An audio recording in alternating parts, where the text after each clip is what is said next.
Okay.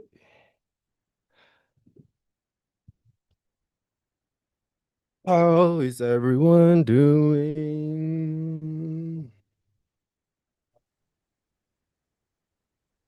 Ah, Yeah, how you guys got doing? how is everyone doing?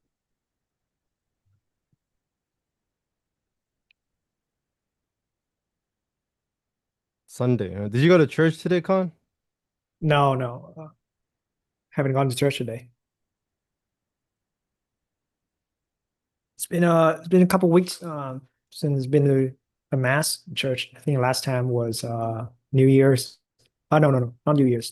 Christmas Eve was having a mass That's experience and that's going pretty there. good. Yeah, it was pretty You had a special. you had a massive experience. A mass, like a Christian mass. Yeah. Oh, okay. Not in the Mm. best mood. Oh, I'm Con again. Change it. Sorry, we still need to change our name. It's a bit of an inconvenience.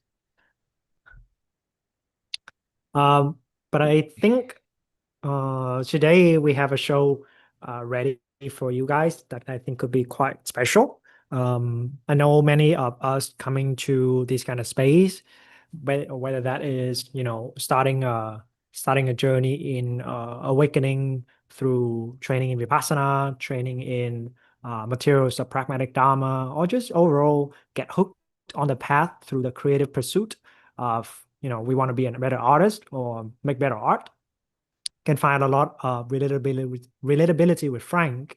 And personally, for me, Frank's art has also been a very important and meaningful beacon of hope for me. When I was saying, sharing yesterday about, at 17, didn't really have anybody to even hope to be as like the representation of, oh, that's what creativity looks like. That's what alive, that when you fully embrace yourself, when you're authentic, when you are not shy away from representing exactly who and what you are, that can looks like that. And it was very, very inspiring for me when I was in high school to watch Frank do his thing. But I think later on, when Frank's starting to people getting to know Frank more after his involvement in more of the spiritual communities. I think maybe many of us that doesn't really know what kind of path that Frank actually had before that and all that involved. So I guess today is a kind of an homage, a tribute to Frank's journey of more than 10 years that accumulate to right now. Uh, from the first time that he went to a Vipassana, Wenka Going Vipassana. kite retreat. Yeah. Uh, yeah, I was introduced to the going kite retreat by this guy named James. I don't think I've ever told this story that many times, but he reached out to me 2010. It's like I watched some of your workout videos and I also do deadlifts and squats. But then you started talking about philosophy and that's why I decided to reach out to you. And when I started talking to this guy, I was like, this guy is the smartest person I've ever met.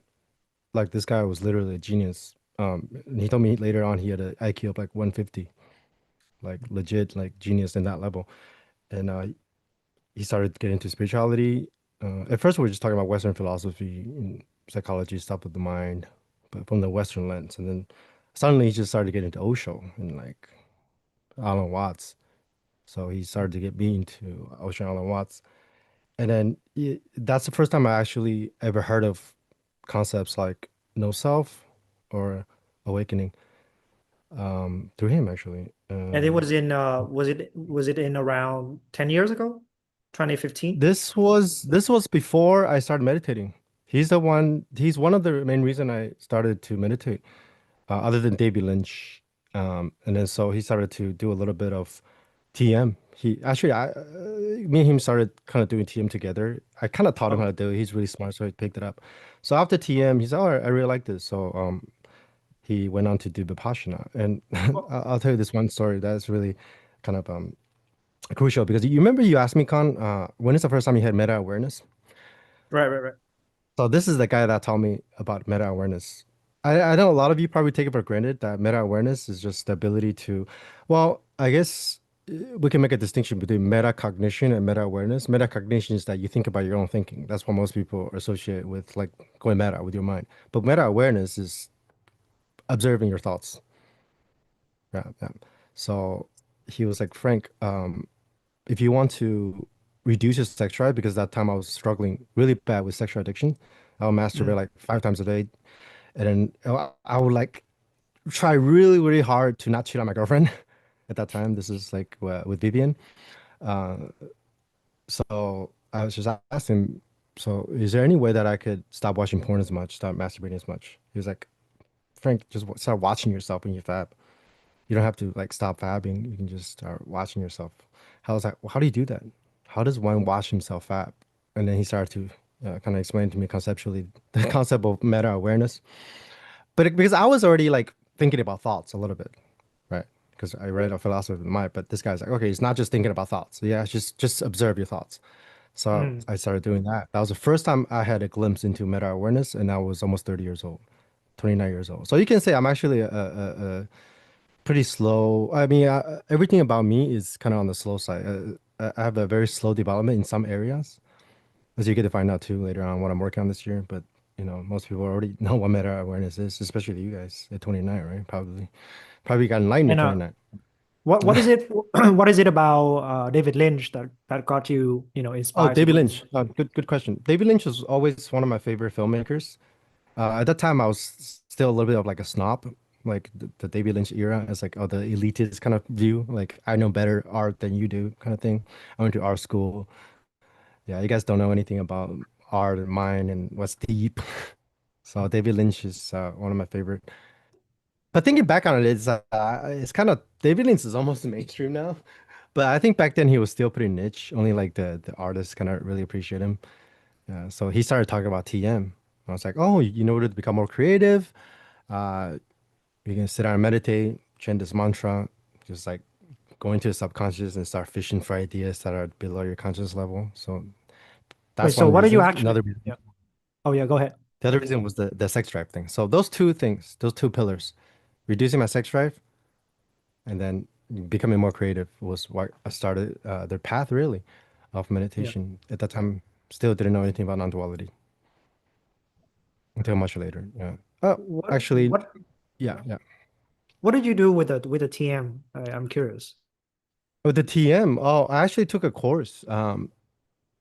It was like $700, and then immediately Oh I made a wow. video about TM, and then they actually sent me a letter. It's like, hey, you shouldn't talk about TM in public. This is like some NDA shit. I don't know. So I had to take on down that video. It was part one of two of the how to meditate video that I did in my backyard. The first one is kind Right. of like about mindfulness. That one is still up. So by around that time, I released that video, those two parts. I already experimented with meditation for like 6 months or maybe a year. Comforting enough, right before the Vipassana retreat, comforting enough to talk about it. But then I did say in that video, I'm still scratching the surface. A lot Mm. of people still find that video pretty useful, but in one of those TM. So you just kind of chant a mantra, and then there's like a list of. We don't want this video to get banned, right? I should talk about TM that much. Oh, So, well, so you they chant got a you pretty chant a yeah mantra. they got a pretty strict like copywriting and like trademark situation going on because I don't know anything about TM Yeah, meditation. yeah, I think so. I think so. Yeah, but yeah, I'm glad I did it because that's when I realized too. When you pay for something, you're most likely to be committed to it. Mm. Because I paid $700 for the course. All right, and then in my opinion, I don't know. Maybe you could have gone deeper with TM, but like I only took the initial course. It wasn't that difficult. So there was a mantra that was given to you. It was a specific secret mantra that creates some kind of a resonancy in the field. And then you have Oh, a very specific mantra based on your age and based on your sex. And so I did I that. see. Just chant the mantra, and then if you are lost in thought, you just go back to the mantra. But then it did create a kind of a spaciousness. I remember the first time when I sat down with the instructor to meditate, I was like, okay, there's something here. Immediately, I was kind of sunk into a space. It wasn't like non-dual or rapturous. It was just like, oh, there's something deeper to the mind that you can access on my first sit. And then I started to go home, started to practice, and I kept that up for, I believe, 2 years. Every single day, 20 minutes in the morning, 20 minutes in the afternoon, just like they taught me. I would go to, that's when I was experimenting with like one night stands a lot, like my 100 girls in 1 year kind of phase. But despite that, I would leave the club 5 a.m. in the train and all right, do my TM. Really miss the day. You guys know the story of me trying to like taking philosophy books out to the club and The club. Yeah. waiting in line and reading it. We're reading it while waiting in line to the club. I'm always the first one to get to the club because I was so obsessive with it. Just want to go all out. Just like read philosophy in the club, 10 shots, and then for three times a week for like a few years. But then right in the midst of that, I was meditating, started to meditate. But that became part of my routine. And then when this guy You, was like, you, "Hey Frank, I found something deeper, like Vipassana." I went to a mm, 10-day retreat. And then I was like, oh, this is looks like some next level shit. Like I had no idea what he's talking about. And then he did tell me that, okay, Frank, if you don't go to Vipassana retreat, I'm gonna stop talking to you. So I was like, fine, because he was really influential. Like I look at him as almost like an idol, even though I never met him. Yeah, we talk about how Mei Chen is my first like role model, like officially kind of. But then he was kind of like a big, pretty big inspiration. Yeah. So I went to that retreat, and then that's the first time that I guess you can say officially kind of like got on the path like seriously right. because that's Make a when firm that commitment. I had a first, yeah, it's I guess Daniel Ingram's map. It's called Rising and Passing Away. Your first mystical experience, a rapturous experience where you knew there's something to meditation. Because I was already doing experimenting with psychedelics already a little bit. So my first reaction when I accessed my first official mystical experiencing when I knew that there was something here, my first initial response or reaction was this is just like my kind of like my DMT or my ketamine experience where you full body dissolution, that kind of stuff. And I was like, if you can do this, access this kind of states of consciousness, natty, then there's something to meditation. But at that Mm, time, I still didn't know the difference between insight and experience.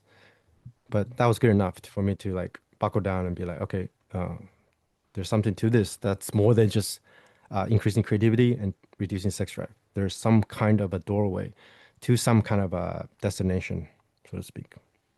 mm, yeah. Yeah, and then okay, let me just wrap this up really quick about this particular phrase about this person. So he went to like his third Vipassana retreat when I was still like just finished one. So I was supposed to go to one, and then he was like, "Oh, I started to read about like maps and insights, and he was telling me about the difference between paths. He was like, "Oh, this is four path model." He was telling me, it's like, "Oh, Mm, the fourth path is like arhatship." I think he was still going in accordance to the Dana Ingram map, from what I can tell. It's like, "Oh, fourth right, right. path is just you just become a completely unrelatable space being, whatever." And then he was talking about stream entry. That's when I heard about stream entry. And then at that time, I was listening to Shi Yang a lot. He's the one that introduced me to Shi Yang and Ruber Spiral. I was like, what do you think about Ruber Spiral and Shi Yang? What path do you think they're on? And he was like, probably like three or four. I don't know. Around that's where they are. And we were excited talking about like different teachers and paths and like stages of the insight already. But I still had no idea what he was talking about. Haven't had my cessation yet. He was already talking about cessations.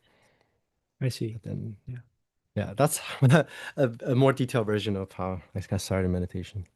Yeah. Of course, David Lynch too. Yeah. I think that's great. So I think today's the structure we intend to be the case, since that Frank has been so prolific in documenting his journey. I think we can have a few stop points, and with each videos, we can make some commentaries about it. So I have selected four videos that we can sit with each other, talk about what's the content within that. Frank can add more commentary on uh, his creative process when that was going on, how he was working through like creativity and reducing sex drives, more like managing his What was the sex three drive. things? Yeah. Creativity, madness, and the third one is Concentration. concentration. Okay. Yeah. Or consistency. Yeah. So then we can see that, okay, how do these kind of like milestone map to your path? Because I know that from talking and engaging with a lot of people that orbiting around CC materials, Frank's audience, yeah, I think we can relate in some case that we have some problem situation with our emotions. Maybe we have a lot of addictive patterns that we would like to improve. And also sometimes that we are inspired to make better art, to be more intimate, to be more appreciative of life. And I think Yeah. personally for me, I can find a lot of inspiration from the Frank Yang show and how his transformation has continuously evolved. Yeah. So without further ado, let me put on the show for Meditate today. for the sake of beauty, right? Yeah. Can you guys Yeah, see this my this this suffering. can you guys see my screen all right? Yep. Yeah. So day two of public coaching, creativity, concentration, or consistency, like Frank was saying, and madness. This entire process of Frank diving back into hell, surviving that, getting uplifted into equanimous, heavenly tranquility, then diving back again. And yeah, this is a series that we are making the final push to promote and gather whoever is interested in accompanying our adventures in the next bootcamp. That's we're going to close the application process next Saturday. So we got 6 days left if you want to consider this. I don't know a lot of you guys here already applied, and we're in the final process of releasing the application result. So yeah, and today is day two, Frank's day. And like we were saying, there's a lot of context to Frank's journey and all these things. So I would like to take us to the first piece,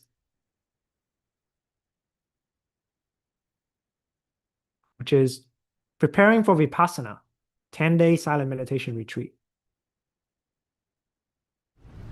Won't have any of that at the retreat, but my mind has plenty of archives. Going on a silent meditation retreat tomorrow. It's 11 days, 12 days plus the first day, which doesn't really count. But you wake up at 4 a.m. every day, and you lights out by 9, and you meditate throughout most of those times. Of course, there are breaks, but the key is you can't talk at all, and you can't bring anything in there. You can't even bring pencil or a pen.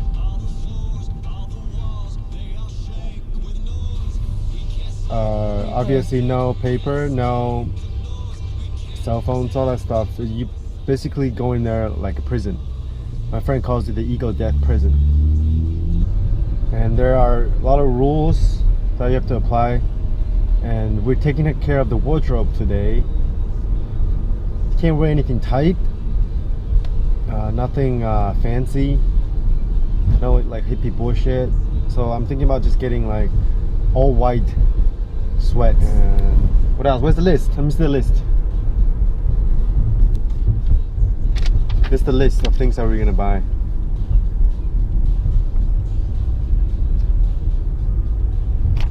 It's almost like I'm envisioning it's kind of like a DMT trip, but like a long, like extremely stretched out version. So it's like if DMT is like a sprint, like a 40-yard dash of the mind, this would be like a marathon. Very excited, but very nervous. I've been having nightmares about it actually, but like good nightmare. Like I don't know what I am scared of. It's just maybe my suppressed subconscious desires and memories that might resurface, which is why I'm always so excited, because what's more entertaining than spending 12 days alone with your own thoughts, right? So we're gonna go to Sports Authority or Dick's, any of the all sport apparel stores, because I'm looking at this like a sporting event, like an athletic event for the mind. Gotta get that buzz.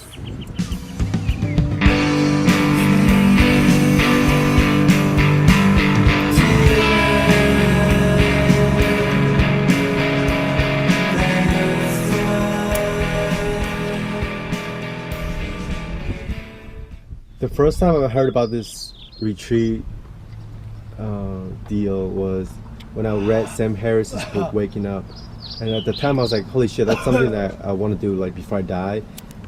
but I don't think I could ever do it. So the first time that I tried to meditate, it was 3 years ago, right after I met Elliot Halls, and I've been practicing from 20 minutes a day until I could do 30, and then I started to do 45, and then finally when I could do an hour without moving, I was like, maybe I could do this. Maybe I could, sign up. Something tells me that this is like the perfect time in my life to do this. I just feel a sense of a gravitational pull towards this black hole that I'm supposed to enter in. Kind of like a rite of passage almost.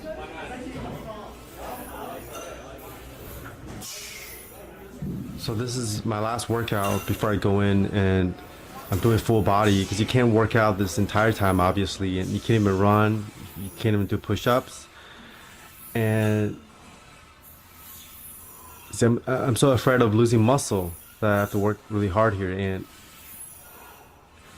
see, this makes me realize that almost everything that we do as human beings is to avoid the fundamental truth that we are nothing. We can't face the void that's inside us, so we constantly try to pile more muscles on top of our void, and to always be glued to our phones, always looking for people to complete us. And in there you can't have any of these things. You have to face your true self. And I read a little bit about this technique that we're going to learn. Is the same meditation that Buddha did when he was sitting under the tree. Basically, it's a variation of mindfulness meditation, and except for that, instead of just paying attention and being aware of your breath, you're trying to direct your awareness throughout every inch square of your body, so by scanning your entire experiential structure from head to toe, and during the process breaking down and dissolving every cell, and eventually go into the empty space of the atoms that make up your body, and to experience the empty space that is the fundamental nature of realities. See, physicists came up with this conclusion just very recently, but Buddha came to the same truth from the inside hundreds of years ago, and realized the impermanence of all things, and the emptiness of Thin strips of everything. chicken marinated and fried up fresh, then tossed in a blend of 12 delightful spices and laid over Cajun fries with a biscuit and my amazing black and ranch dipping sauce for just $3.99. You don't just taste this flavor, honey. You can see it with your own 2 eyes. So the food schedule in the retreat is that you get only breakfast and lunch, and you can't eat anything after 12, and it's an all vegetarian diet. So this is my last meal. I'm gonna just eat as much fried chicken as possible, and get a little bit of fat, so so I can start burning the fat. So I have this extra layer of safety net.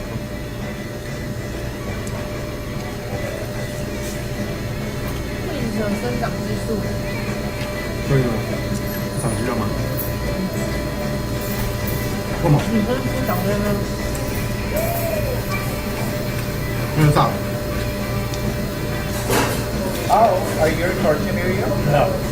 Actually, I saw you taking a picture. Are you a professional taking pictures? Yeah, it's very professional. It's a good camera. Really? Yeah. Do you have something I can see? You can go to YouTube and see my videos. Really? Yeah, that makes How sense. can I find you?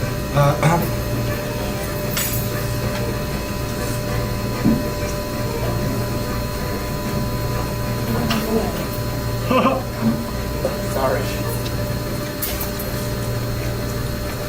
That's my name now. Frank. What's your name? Frank. Frank? Frank Yang. Y-A-N-G. Frank on YouTube? Why is he? I make like workout videos, like art videos. Really? Yeah, we do videos. You can go and record a video in any event, like wedding, parties, and everything? Really? Yeah. Wow, that's interesting. I think I'm gonna contact you. Yeah. That's great. Come on, video. All right, Have fun. Yeah. I'm gonna check it out. Okay. Thank you. Really good thing.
I think this section has no music because it's got copyrighted. You're on mute, Frank. Oh yeah, maybe, or maybe because I wanted to express the silence. I'm not sure. Oh. Could be. Yeah. Oh, okay.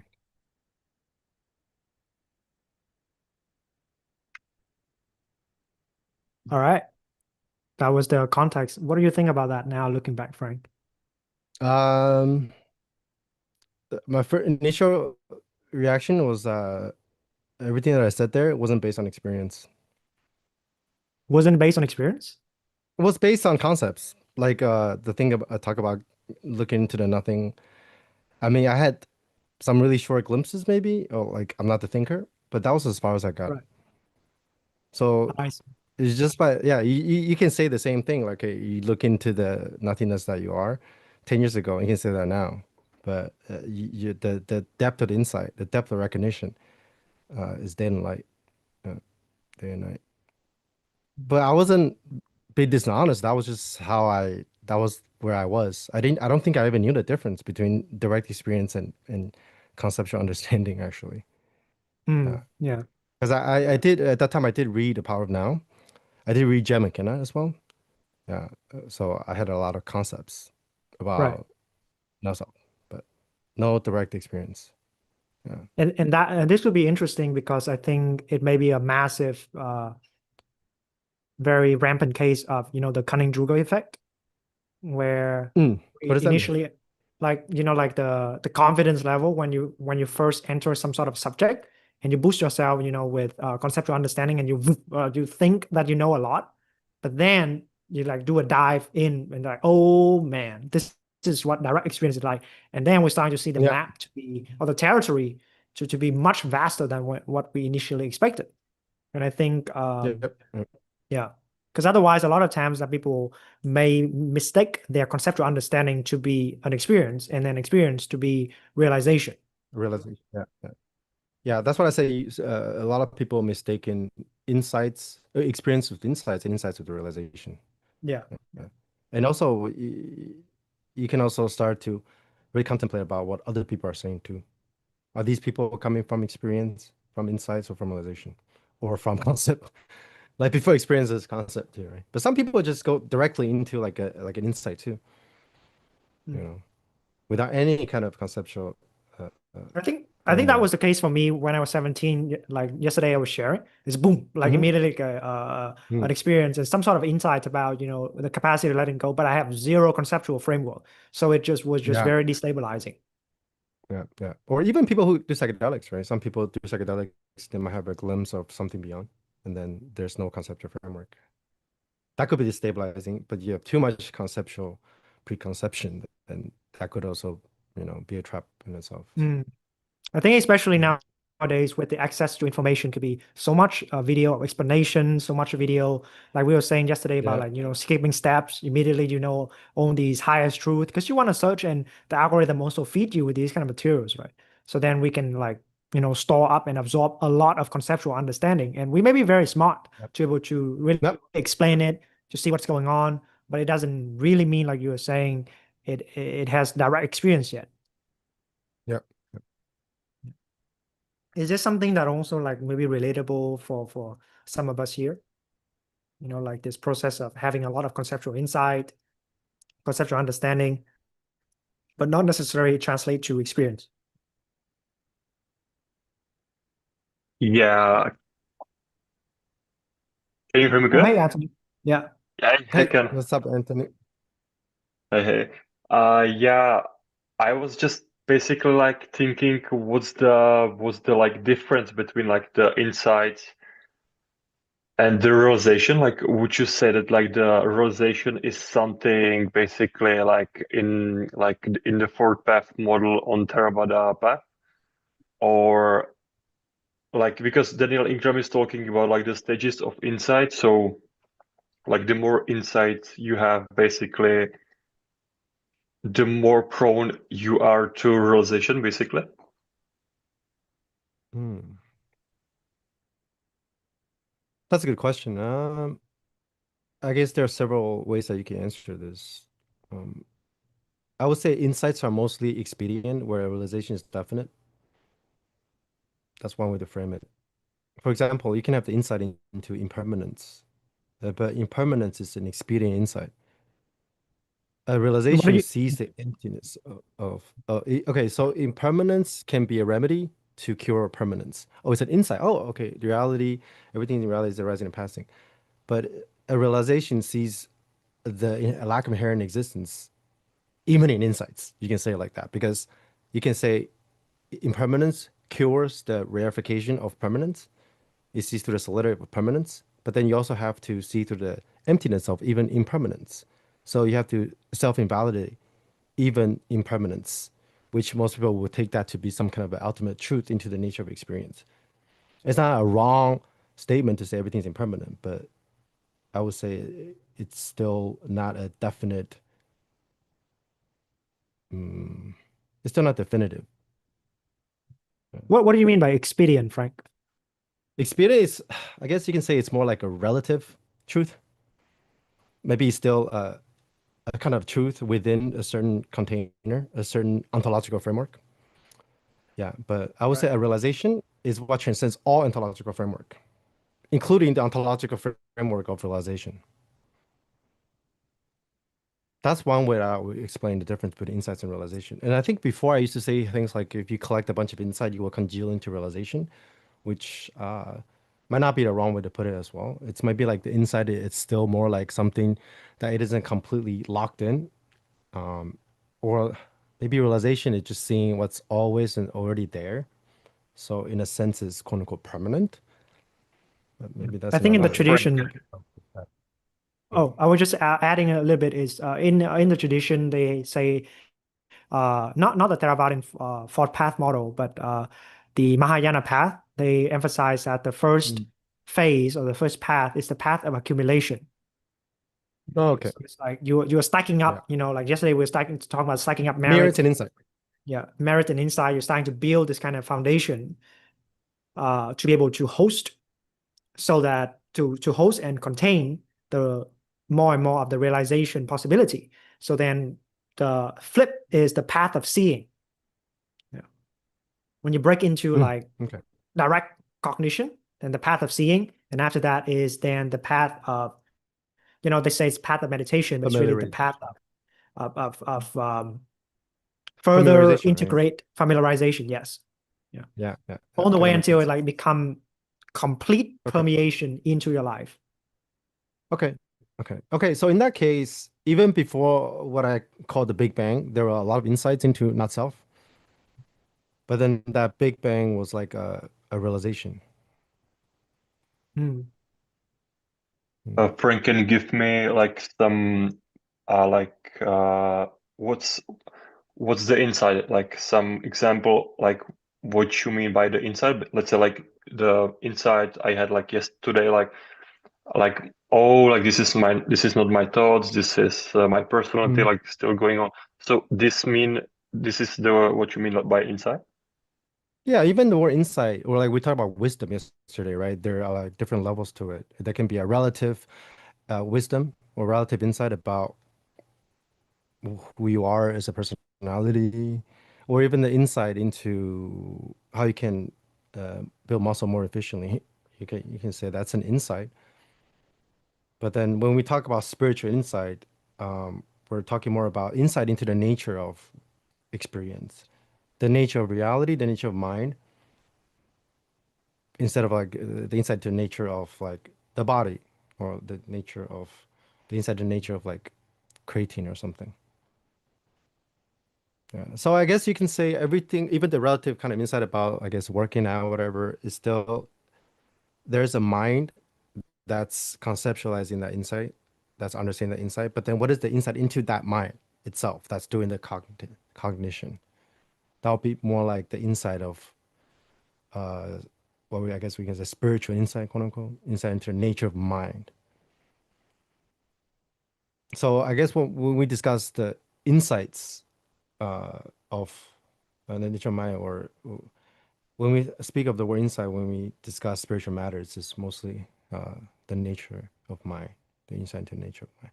But then with that insight, there can also be a lot of different, more relative insights about the workings of your habits, habitual tendencies, your life. Right. Maybe the next video, the second video that we're picking is Frank's first cessation experience. So maybe that could also sign to shine a little bit more light on this. But Jordan, you have a Oh, comment, question? okay. A cessation is an insight. Cessation doesn't guarantee realization. Oh yeah. I just wanted to comment about you mentioned when you first learn something, you feel like you know almost Right, everything right away, but then you realize uh, you barely know anything. You're like at 1% the way there. right, But what I find is I'm really good at simplifying things into like into something that I feel like, oh, I really understand it now.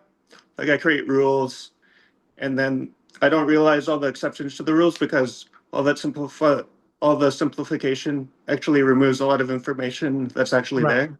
right. So I feel like Mhm. I made a super simplified model of what's actually happening, and I feel like I completely understand it. But then that model is actually missing like the majority of the information that's there. So that's like the way I didn't think Mhm. about it when you were talking about Yeah. that. I guess that points to like this flaw or this flaw of reductionism, right? We try to reduce things into like very simple stuff. But if we're not careful, we're not experienced enough, not skilled enough, not having depth of understanding to be fully integrated enough, we may like throw a lot of things away by trying to reduce it to too simple of a thing.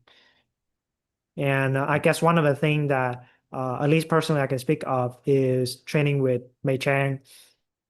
The thing he can be saying as like a fully packaged uh, invitation, like to come as you are, like, hey, just be yourself. It's extremely simple, right? But the way that he can break out uh, to see what constitute being yourself is so like many layers of it. And then we can start to see that, oh, okay, the very, very similar kind of saying, some can only say that as some sort of platitude, like nice sounding words, but some can actually Mhm. have the mastery or the accomplishment to break it down in such minute details. Similarly, like things like, Even oh, just scan your body, but like yeah, how many yeah, layers that go into that? yeah. Or even when I'm gonna say like rest and recognize too, right? Like so I would say the degree in which you can rest and recognize is the difference between a person who's never meditated and like a Buddha, or how Yeah. much you can instantiate it. Yeah.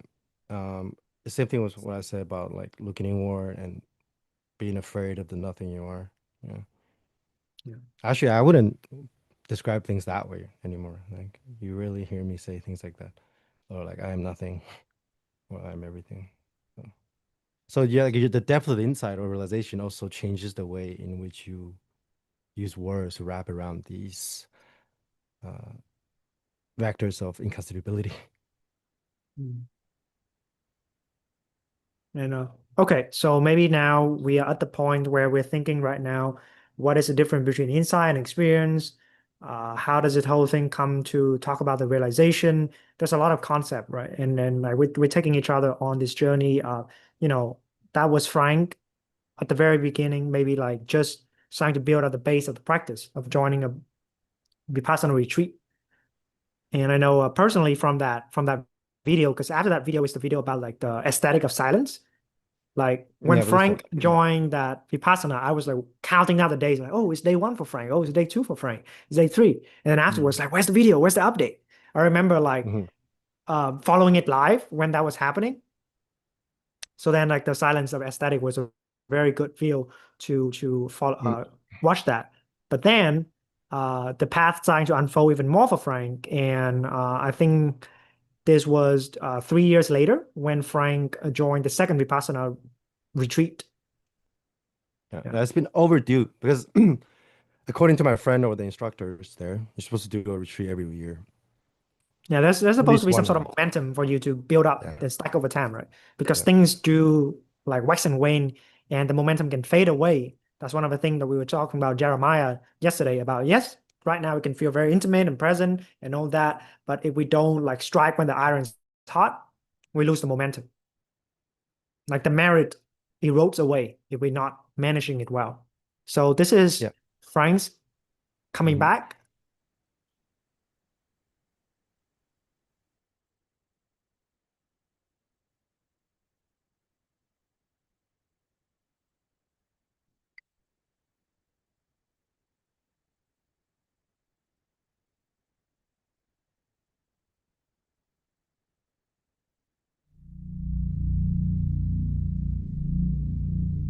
On the last night of the 10-day silent meditation retreat, after the last session, I was a little bit frustrated because I only sat for an hour and 15 minutes. Since the last retreat, my biggest breakthrough was after sitting for 3 hours on day 7, which was the state that I accessed on the second or third day of this retreat. So I determined to push through at least 3 hours on this last sitting. And I began at 5:30 and didn't feel like my body opened up enough. And I felt a bit drained, like I've used up the remainder of my Kundalini juice. There wasn't as much electricity or fluid left. So I took a little break and for 20 minutes just sat there and did nothing. About 1.5 hours into this last sitting, I felt completely different already.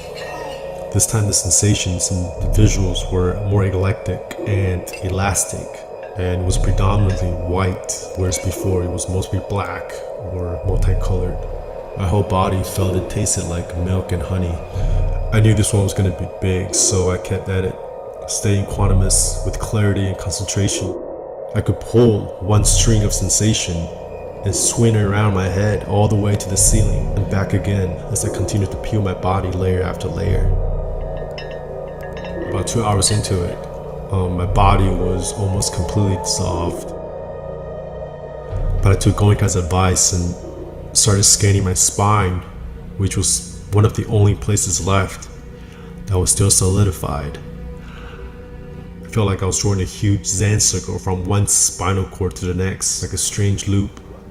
And I felt an energy building up and something moving up my spine. In the back of my mind, I was like, I think this is Kundalini, but I was always kind of afraid of it. The energy in my forehead was super intense and I could feel my head just buzzing, like my head was gonna crack open, and I was scared something's gonna pop and explode and that I was gonna die. I knew I was close to something big, like reaching the edge of my mind or reality.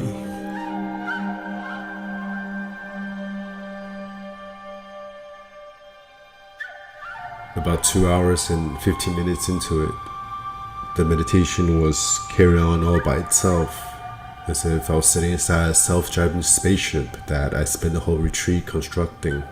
Now I finally have the freedom to do some more exploration, so I kept going back to the mantra that I've been using, asking the question, who am I? And to turn awareness onto itself. The more that I inquire, the more universal and inhuman and divine my experience becomes.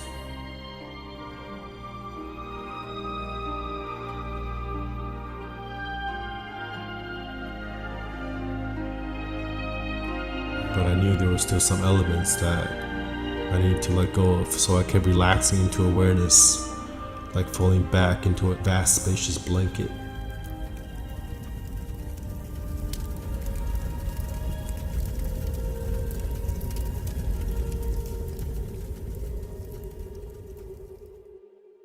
Instead of feeling like I was sitting up, I felt more like I was floating on top of a tunnel that's slowly forming and is moving towards my direction as it signals me to merge. And I realized that the only way I could bring it closer to me was switching completely from self-awareness to no self-awareness, like a mirror without a reflection, reflecting back on itself.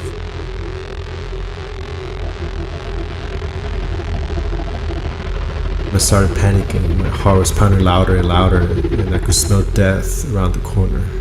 Like it was the end of the video game of my life. Any further that I go, I will be unplugged from the entire game.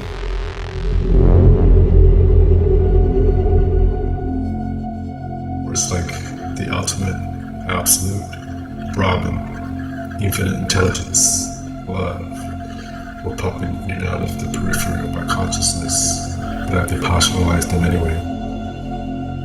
This is as far as the mind can go, or even awareness itself, the event horizon to the inner black hole. The black hole is looking out to all of us right now, but at the same time we try everything to avoid it. The primordial soup that gives birth to all existence. And this void started to give me the chills because its intelligence is so vast and so alien that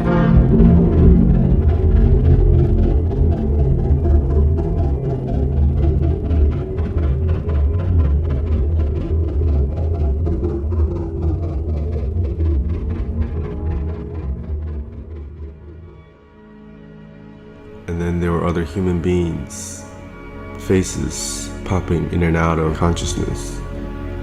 It was this unified field that the whole world was looking through simultaneously for eternity, silently observing and witnessing itself. I felt like I was a hamster running on a treadmill, and I've been confined in a cage that's placed inside a head. And I'm looking through a pair of eyes at the outside world. It's the same thing as that void that I was looking at. And as I sprint faster and faster, the harder that I concentrate, I was pulling the void closer and closer to me. And then I realized that whatever was looking out was exactly the same thing as what was looking in.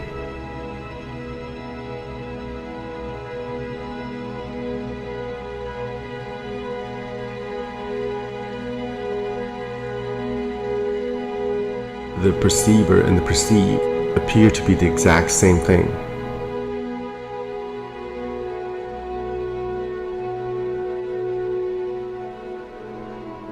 The source needed to return to itself.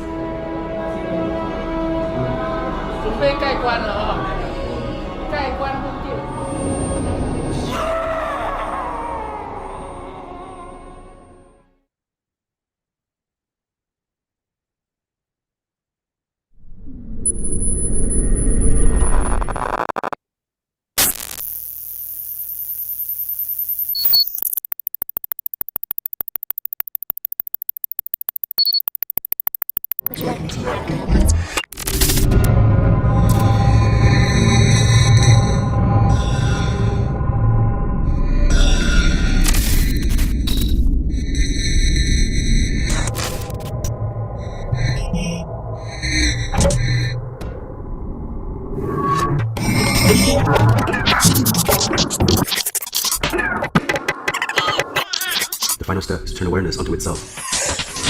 Annihilate the meditator.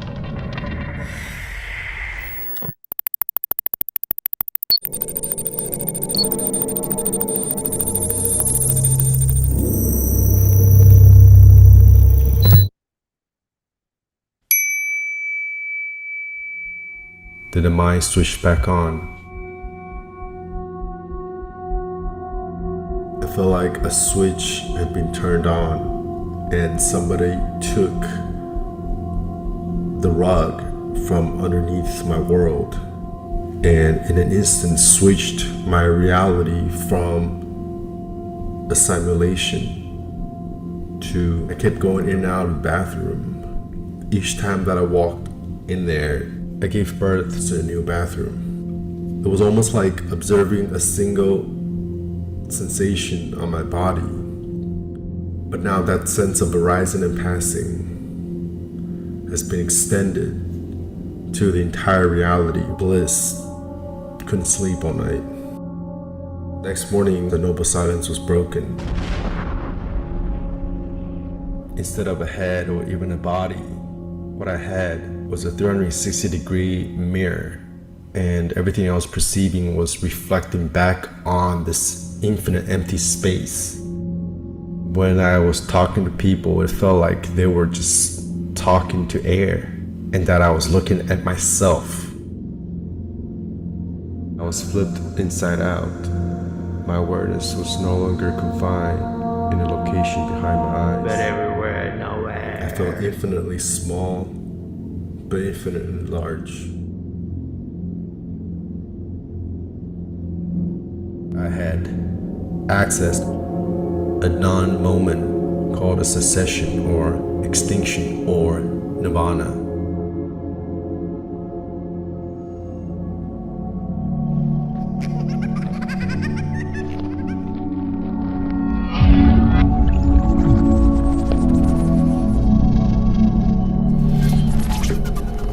Love is divinity, recognizing divinity.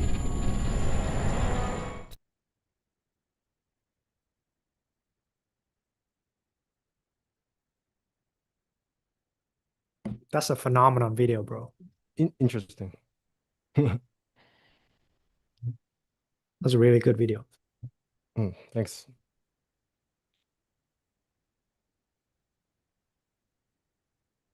Yeah, I think that was pretty much based on a kind of like a note that I typed in after the retreat. Mm. Yeah. And now we can see much more of like the depth of what it means to have a direct experience and the level of articulation that can be put into it about the maneuvers, right? There was many maneuvers that was being mapped out, like doing this and then like reporting on what happens when you try that maneuvers. We're seeing like even the context of why Frank did certain maneuvers, right? At that time. Yeah, it was like, okay, body was still stiffened up. There needs to be this kind of relaxation, slowly warming it up, feeling ourselves to the point that the solidities or the sense of resistance is melt through awareness, carefully attending to it, and just like being with your direct experience to the point that then you were seeing a Frank climb up into greater absorption or more absorbed. Higher jhanas. Yeah, higher jhanas. Yeah. And then you can see the maneuver of me trying to do self-inquiry, right? The exact moment when I thought it was appropriate. Yeah, because if I did self-inquiry and inquire That's into right. who am I, when my mind is still very obscure, when I was in enough absorption, that answer wouldn't be as quote unquote accurate. It will still be filtered through a lot of obscurations. It would be like a noise asking another noise to find a signal, but it's just noisy. Yeah. So that's why like yesterday we were saying that like because I think because how I perceive that video, Frank, is that you did the Samantha aspect, like tranquilize, calm everything, getting absorbed, very stable, like absorption, all the way to the point that okay, let's do Vipassana. Let's look for the insight. Yeah. And then the question of self-inquiry at that point becomes not like a conceptual in the way of we just sit down and think. Sure, it is some sort of like that. But because of Samantha is so stable, when you ask self-inquiry at those moments, it's almost you're flying a spaceship.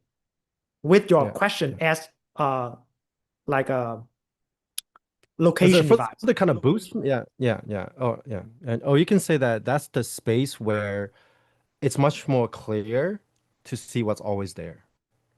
Yep. Like that question, it's almost like it just arises because that was the cause and condition that allows that question to even make sense. Yes, Otherwise, sir. asking that question wouldn't even make sense because, like you said, you would just be conceptualizing a conceptual question. You will use a concept to answer another concept, so to speak. Um, yeah. And I would say that even based on what I said about the perceiver collapsing, that wasn't a realization yet. And you also have to consider when I made that video too, because I think I made that video much later on. Because I had that insight, I had those insight right after the retreat. It was very fresh. I wrote it down. But then I made that video, I think 6 to 7 months after the retreat, maybe even longer. So at that time, it was according to the Daniel Ingram map, I was around third path when I made that video. So a lot of some of what I said in that video is a little bit more refined than initially. Mm. Yeah. But then even that statement about having no perceiving or perceiver and perceived collapsing, that wasn't, again, there's depth to it, right? At that point, I probably thought that there was no further to go. Yeah. Yeah. So I guess Anthony was also asking a question I would like to ask you guys as well. Do you guys follow or right now using the fourth path, the technical fourth path model of the revised Theravada models by Daniel Ingram Mhm. for your own practice? Or have you been using that, or what's the case like for you?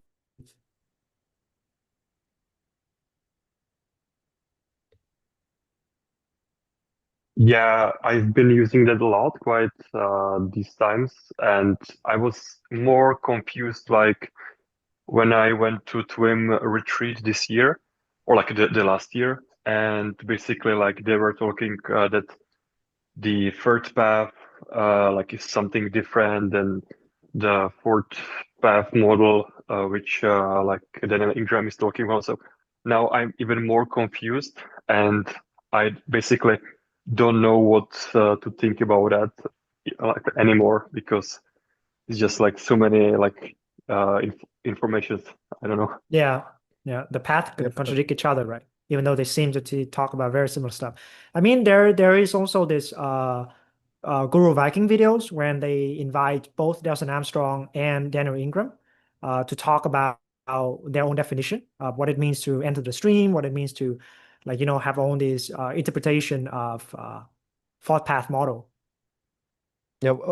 Do you remember the conversation? I heard it when it first came out, but what was the distinction between Daniel's map and Yeah. Dawson's map? I know Dawson is a little bit closer to the original sutras.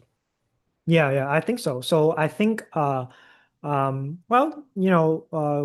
can take a look at that video ourselves and we'll see a lot of opinions that differs. Uh it's one of the Bing videos. Oh, is this one? Yeah. Okay. Yeah. But essentially, I think that the question was around how do we measure progress? And I guess as practitioner, we go into this process of really examining our internal landscape. It could be very confusing, like we see. And in that interview, well, we have Delson basing on the suttas.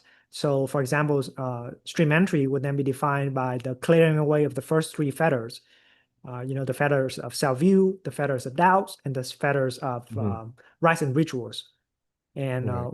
in Daniel Ingram's, I believe, the way that he goes about categorizing the going into the stream entry is by having a cessation experience that bore the fruit of the insight.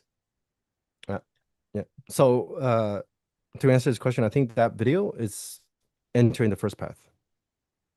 Yeah.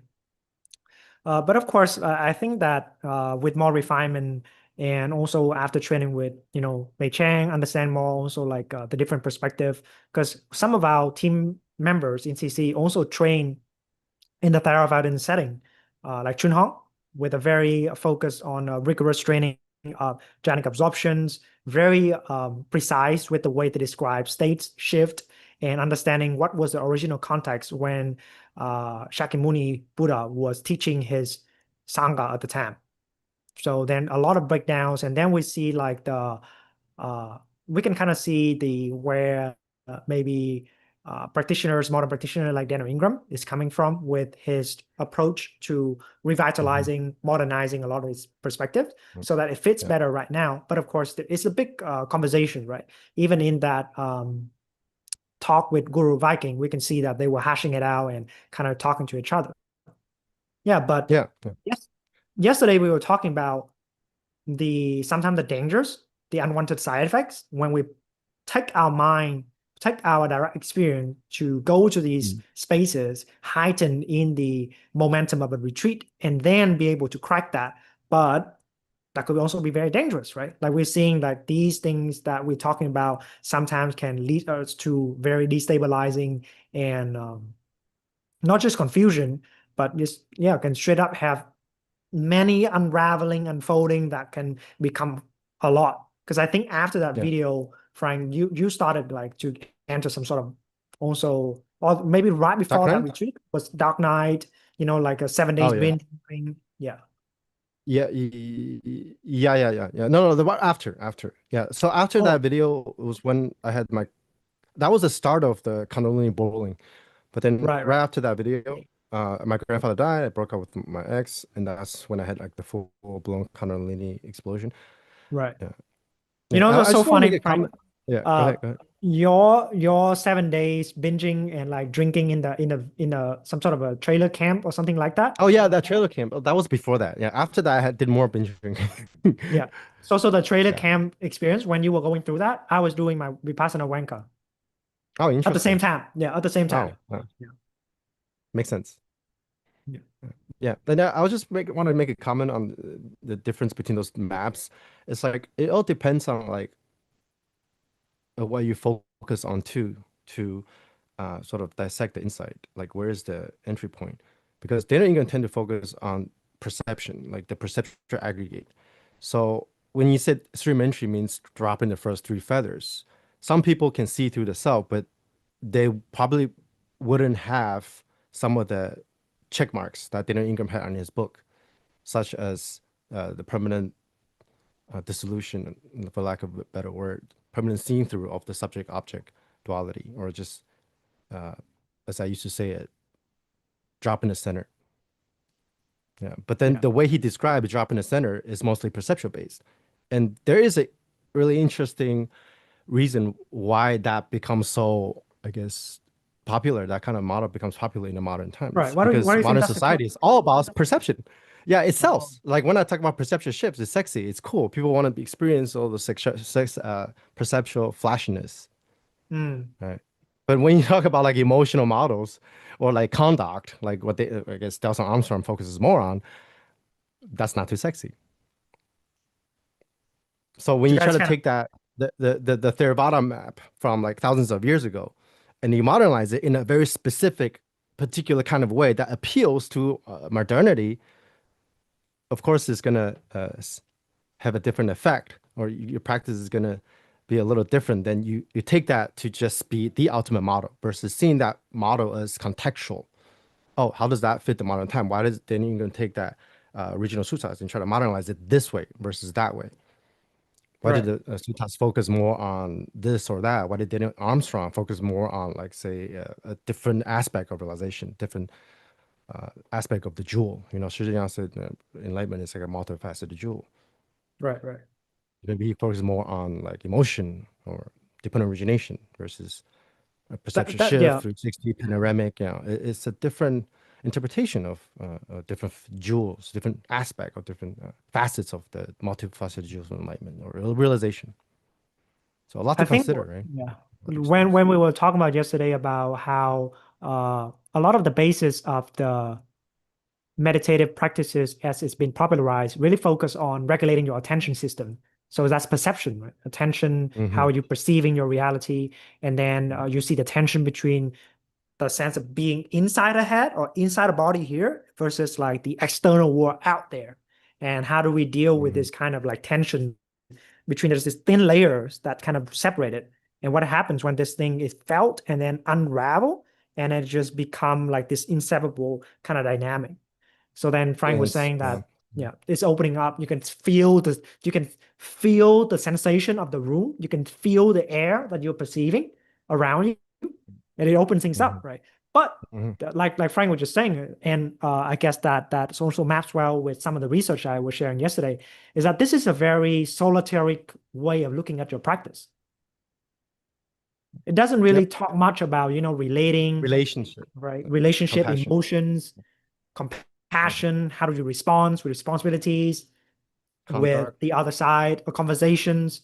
It's a very kind of like I am watching my thought and I am watching my own attention. I am paying attention to my attentional system. So then the criticism, or maybe the part that is not directly addressed is more about the emotionality aspect of it. So then we see a lot of the shifting of the non-dual spaces right now, also to really emphasize on, emotional work, fully having a healthy, functional, like Self. psychological self, personality structures, like doing kind of we now see like a lot of emergence of the importance of therapeutic modalities to be accompanied with that as well. So like we're saying about like we can't just skip step immediately to the inside without it building some of the bases. We have to go back and build the base anyway. Yeah. Yeah. True.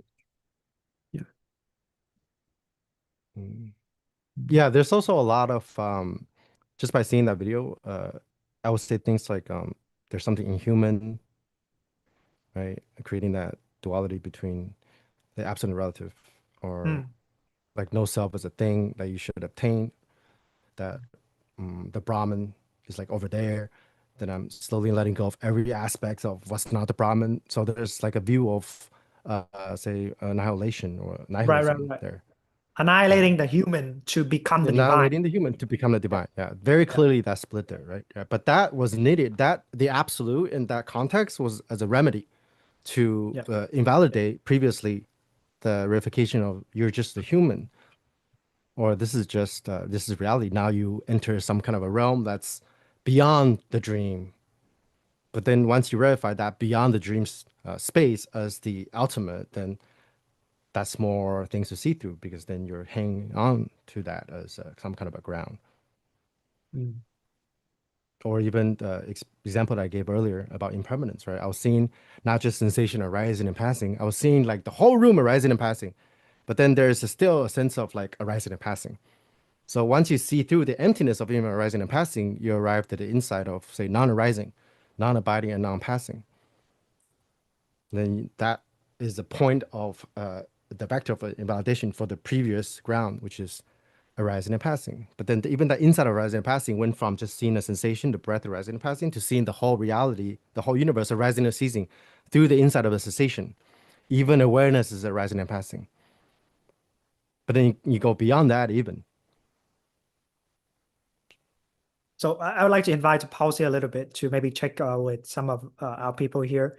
What do you guys think about the presentations of the two videos so far? Is it something that relating to you in terms of massive experience when those kind of territories that Frank was documenting in the second videos is something that you feel relating to you? Like that kind of intensity, like the meeting with the divine spark. Sometimes that feels like it, right? Like I remember one of the first times that I kind of go into those kind of theories, I have very similar reaction. Was like, wow.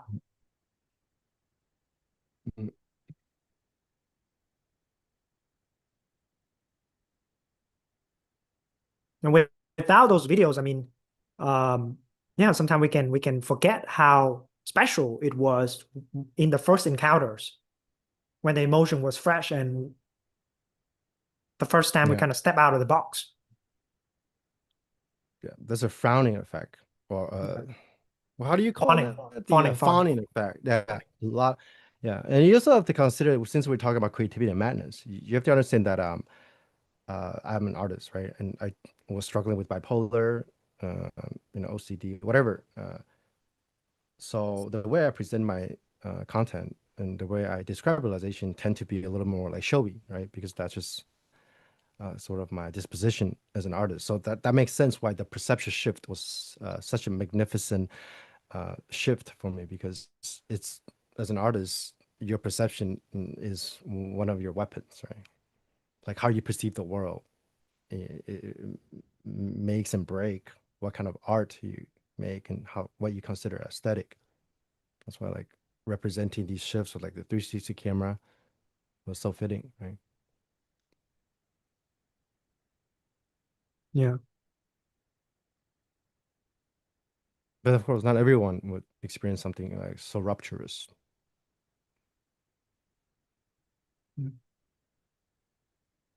I think for example, for our team, I know Jay mentioned that she doesn't really have meditative explosive experience, but she has many relational explosive moments. So Mm. Yeah, it shows up in the way that she deals with to relate. her relationships. Yeah.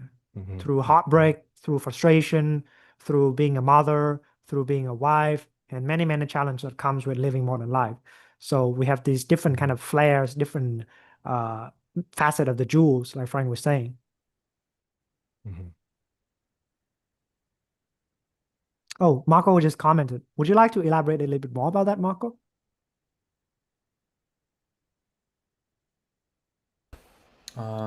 Yeah, you can hear me?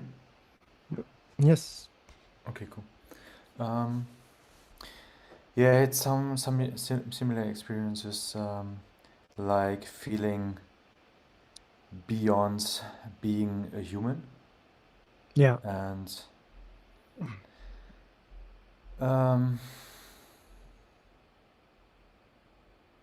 yeah, I also felt like kind of lost, like I did not anymore knew what is real and what is not real. Yeah.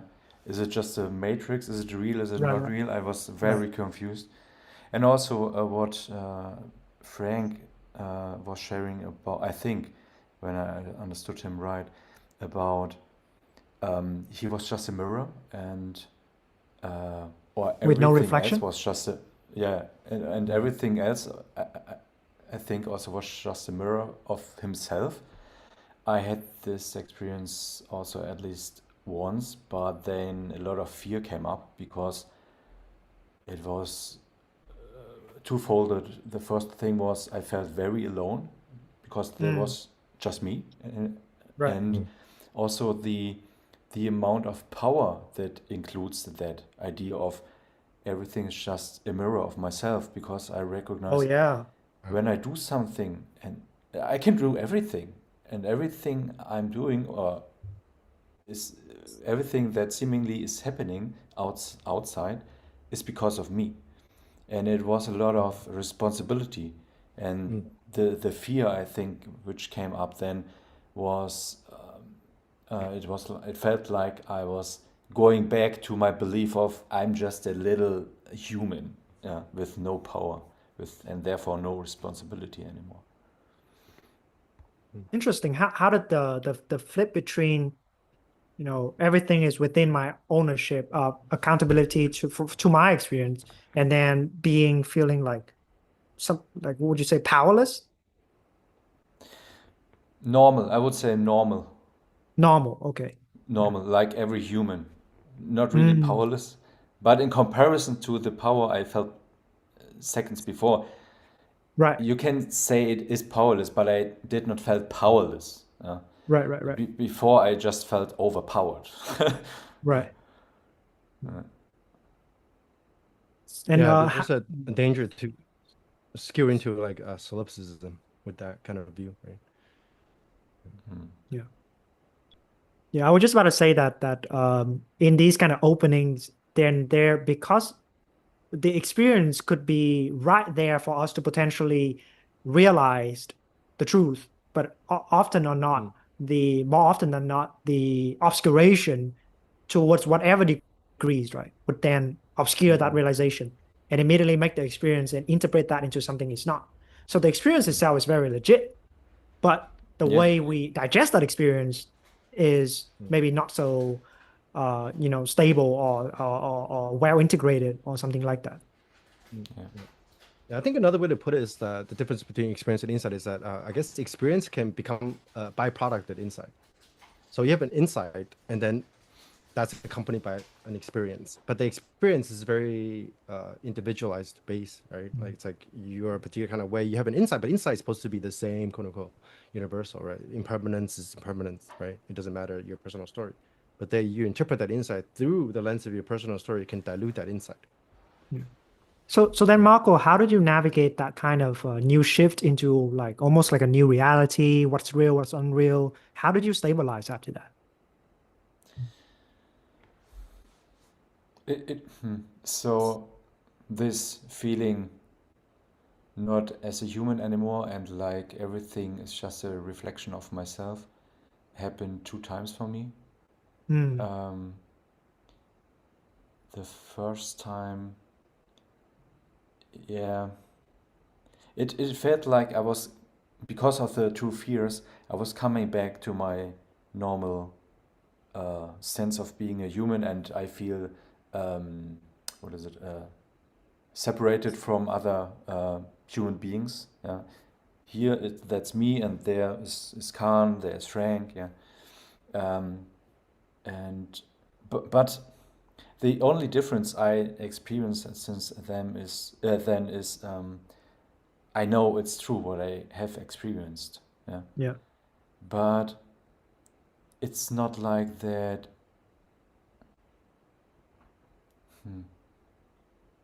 I would say I did not had to balance anything out because it's not the way I live right now. Because it's not how I experience life right now. Hmm. It was like I was stepping in and stepping out again.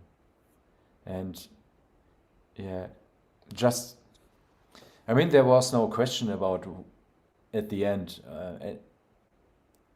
is that the truth? Yeah. Because, yeah, what you feel, you feel. And what you know, you know.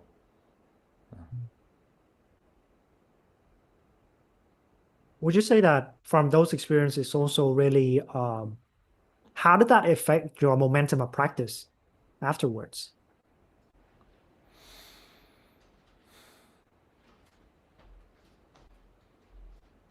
I don't see that it had any effect. Interesting. Because I think for Frank, after Nothing this experience changed. was like a huge supercharge of your practice momentum, right? Because the Kundalini Yeah, just doesn't stop. It just continue, continue, continue, continue yeah. I think it afterwards. was because I stopped it, because I stepped out of it. That's Mm. the difference, I think, between Frank and me. Hmm. I felt this the first time I felt it like what came up was very deep karmic fears, like feeling alone and feeling having too much responsibility, too much power. Right. And it felt for me like karmic strings, which Right. were still holding on to me and which led to how can I explain that? It was like, yeah, the karmic. I don't have a picture for it, which I could explain. Like a karmic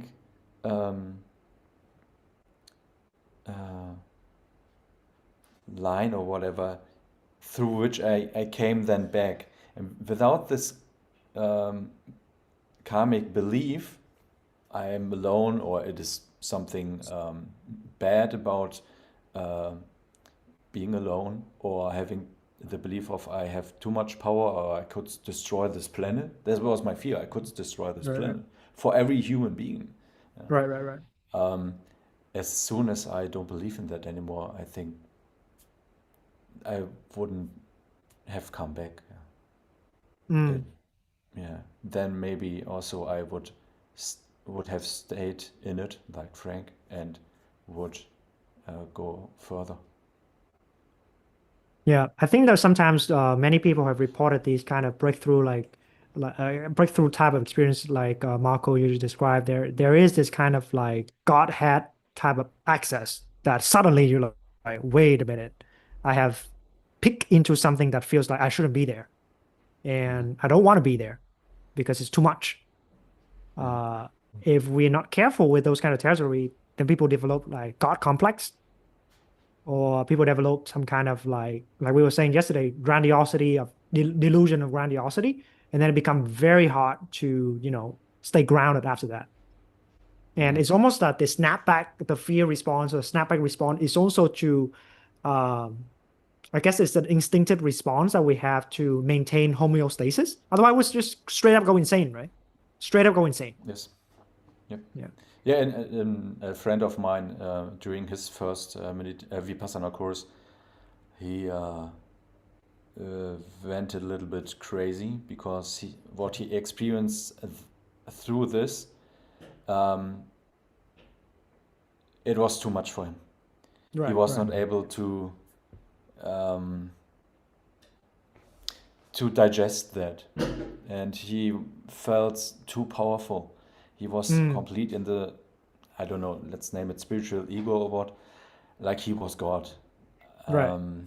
And Is your he same? was not able to live that. Yeah. Yeah. Very So I dangerous had, territory. That's very Yeah. common. Yeah. Yeah, very common. yeah. I would say to sum it in one sentence or one phrase is just the fear of emptiness. Yeah. So we double down, kind of, right? We tap into what's beyond, quote unquote, but then our mind would try to interpret in a way where either you fear it, so you construct a safer reality so the ego mind can keep sustaining its own survival, or you find other ways to hijack it. You could be not going there again, not wanting to practice, or construct a new kind of identity or new insight into the nature of reality So or whatever it is. I have a question for Marco as well. Like, do you consider even like stopping the path after that? Because I know that some Yeah, of I the wanted to say right yeah. now, I think maybe unconsciously because of this fearful experience, I'm holding myself back of um, experiencing it again because I know exactly how I got into that state. And I practically could just repeat it. I don't know if it would work again, but I never tried to repeat it as Right. intense as I did it there. Right. And yeah, I think maybe it's more or less now unconscious fear of experiencing the same. Yeah. So Now, if you have a support yeah, structure, it may be different. Yeah, without a support pardon? structure, that's probably Yeah. the responsible and wise thing to do, which is like, hey, that's very Okay. dangerous to, you know, go there and don't have a plan to how you're going to stay grounded afterwards, because it could be very, very strange territories that usually we, yeah, very, very so-called as transcendental territories that we don't really have the conceptual mappings to know how to bridge that into daily living afterwards. Yeah, the second time I experienced this, that everything's just a mirror of myself and just a reflection and like just an answer to what I am. I can't imagine also now how to live with that. And also sometimes I'm asking myself, how is Frank doing that after this realization that everything is just a mirror of himself? How is he managing that? I don't get that. Yeah. Yes, Well, sir. how am I? You mean how did I continue to live my life after that, or? Yes. After the realization of there's no one. I mean, Frank also, if you can categorize, also kind of has been and oftentimes categorized as being insane, right? Like it, Yeah, that's it's probably kind of like honest. yeah, madness, Yeah, that's just one of the ways that maddening. your disposition, right? Maybe that's why you mentioned your you guess your karmic streams. Mm, Everybody has a slightly different karmic trajectory, right? So how the insight manifests and how you integrate it, a lot has to do with how your karmic orientation is with your particular human incarnation. So you mean maybe for you it was just completely different than it is for Yeah, me? for me, it was just I kind of I've always just was pretty good at accepting my own insanity, not as something to be fearful of, but almost like a weapon or something that I accept to be just part of humanity, part of myself, coming as you are, right? Yeah. I would say one thing about that as well is I think we got to be aware of our situation, right? Frank was in a situation where he has a good support structure Support my around family, him. yeah, pretty much. His Yeah. family was taking care of him throughout that period of integration, which I also have uh the fortunate situation that Frank was taking care of me when I was going through that. Right. Yeah, for me, I had no one because that was beyond everyone's mind. Yeah, Mhm. I was not able to speak with that with anyone Mm. because I did not know anyone who even would understand that or yeah would not be challenged by what I have experienced. Because like I guess like whenever we talk about anything that relate to some sort of a godlike power or access, it's a very tough conversation to land with friends and family. Very tough. They either think that you are like wacko now, like you crazy, or they just don't know how to relate. Yeah. I guess And the it's also very difficult to convince people who have God complex any other versions of reality right. because the God complex is such a pole of certainty Oh, for most, right? yeah.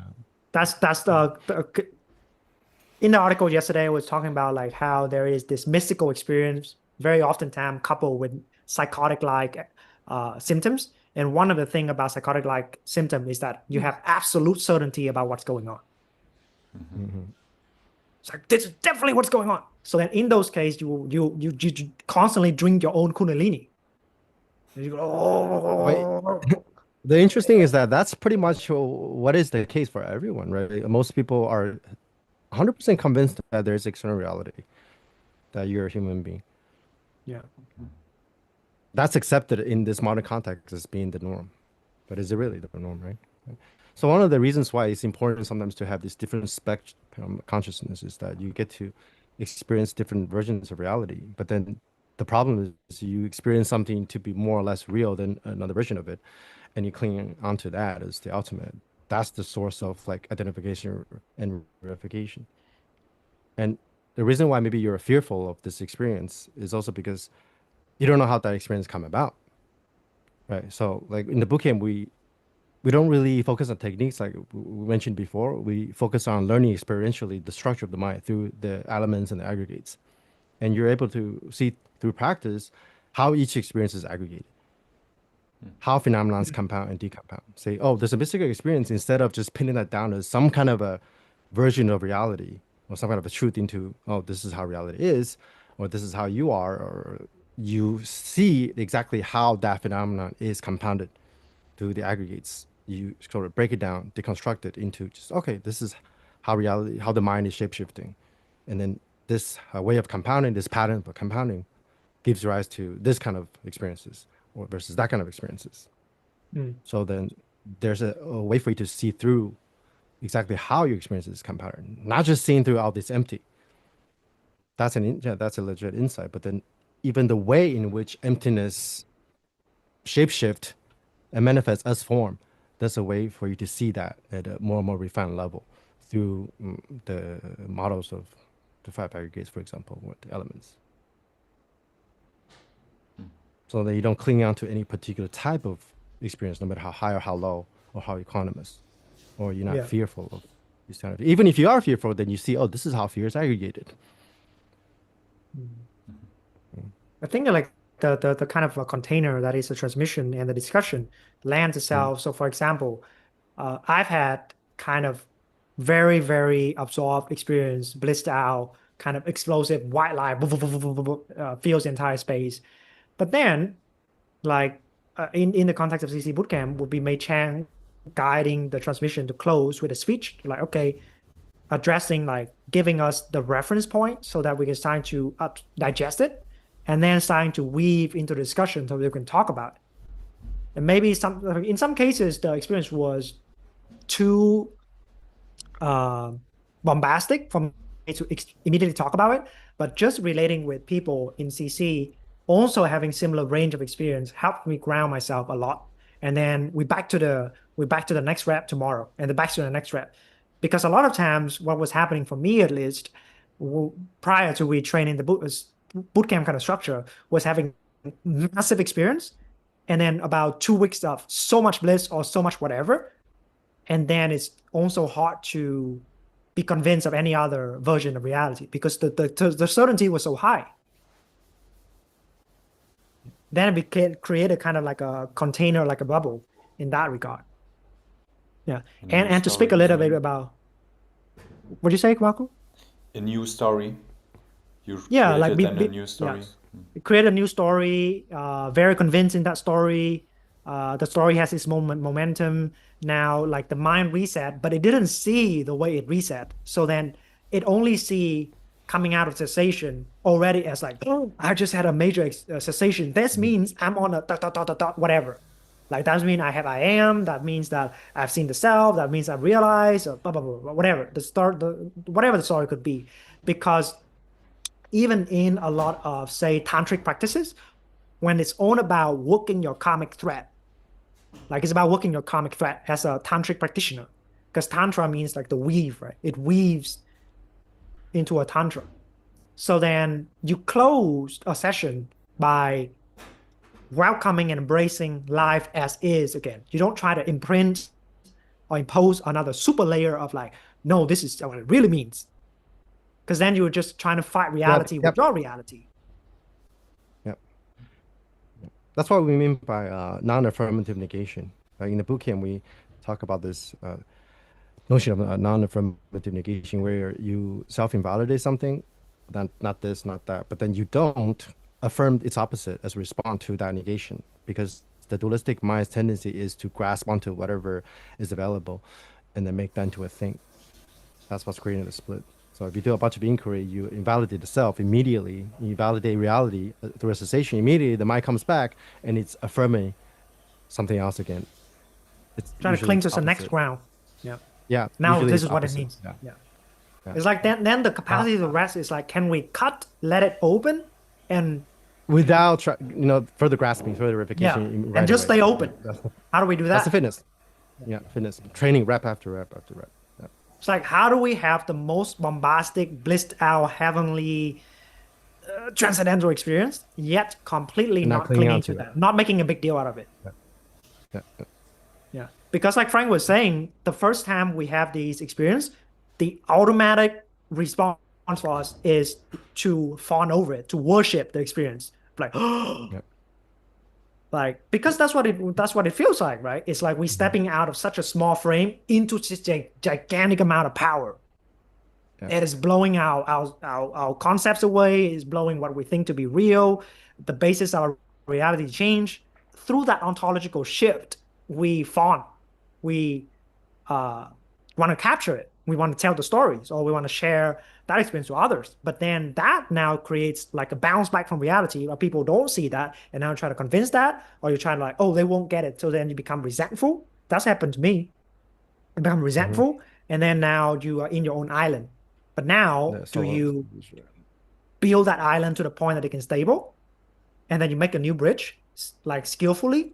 Or a lot of us just quit the path altogether, like, oh, go back. I don't want to see that. But once we experience something like that, we can't go back. Yeah. Not really. Not really. That's why you see people getting stuck after some deep experiences, or for years. For years. Yeah. Yeah. As we call that a no man's land, I guess. Yeah, you're kind of like halfway in, halfway out. Yeah. Well, a lot of people just get stuck there for lifetimes. That's crazy. That's why you don't have a support structure. Like in my case, I didn't have a support structure for a while, but I got away with a lot of different things, because like I was able to just utilize my insanity, or like my concentration, like the energetic aspect of my practice, which was my strong suit and just penetrate through everything. But that has its pros and cons, right? Yes, sir. Your strength also becomes your weakness. Yeah.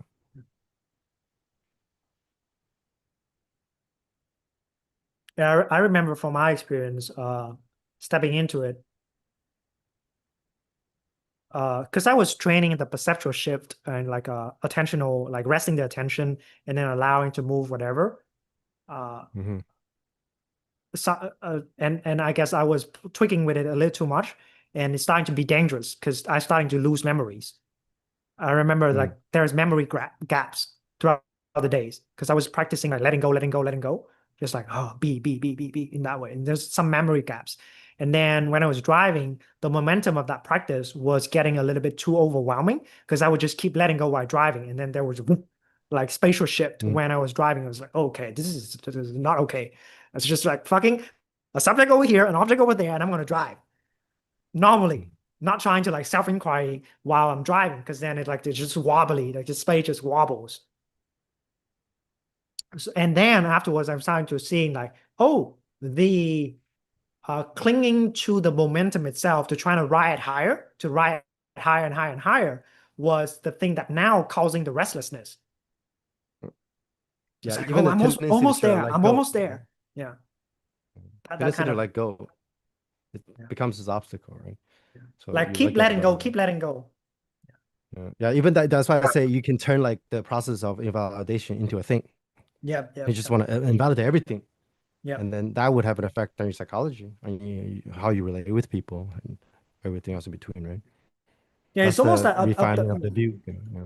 in those kind of state when I listen to other people, I'm more focused Mm. on like, oh, this is my reflection or something like that. Oh, it's a It's mirror. yeah, it's a mirror. I'm trying to see like mirror Something like like that. something like Yeah. that.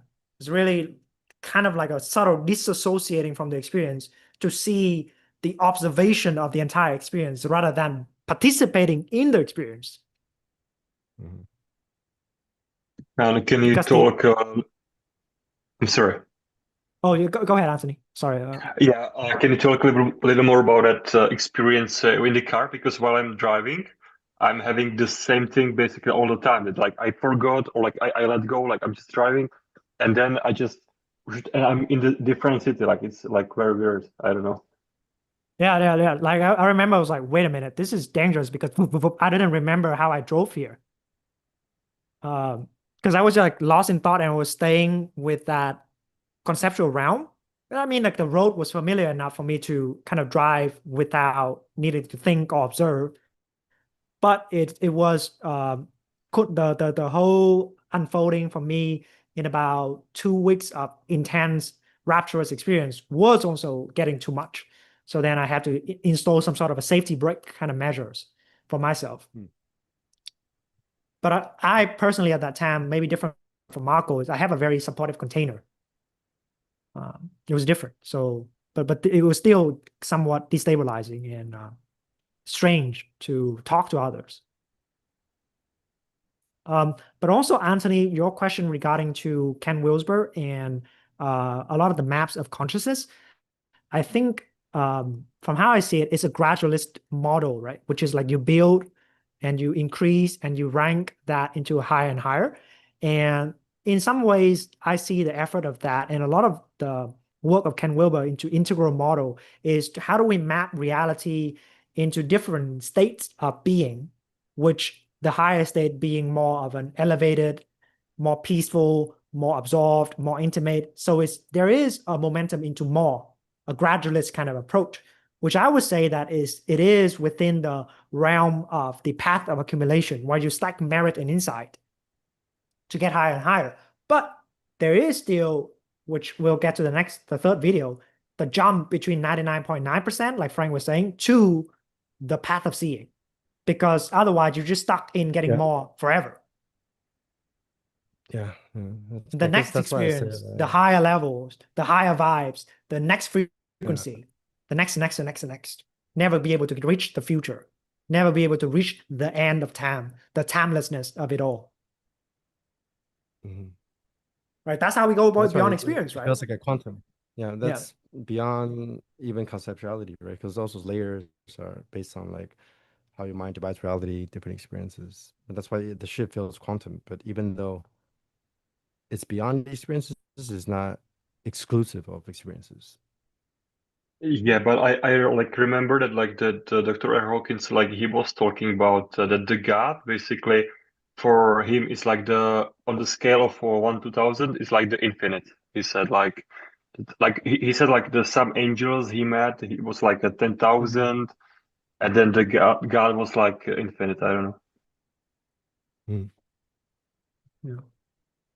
Yeah, personally for me, after these kind of experiences, and especially after having more transmission, not just from Chang, but even prior to that, transmission from Vajrayana practitioners and teachers, Lama Lina, I was sharing yesterday, and Lama Joe, it then opens a lot of strange territories as well.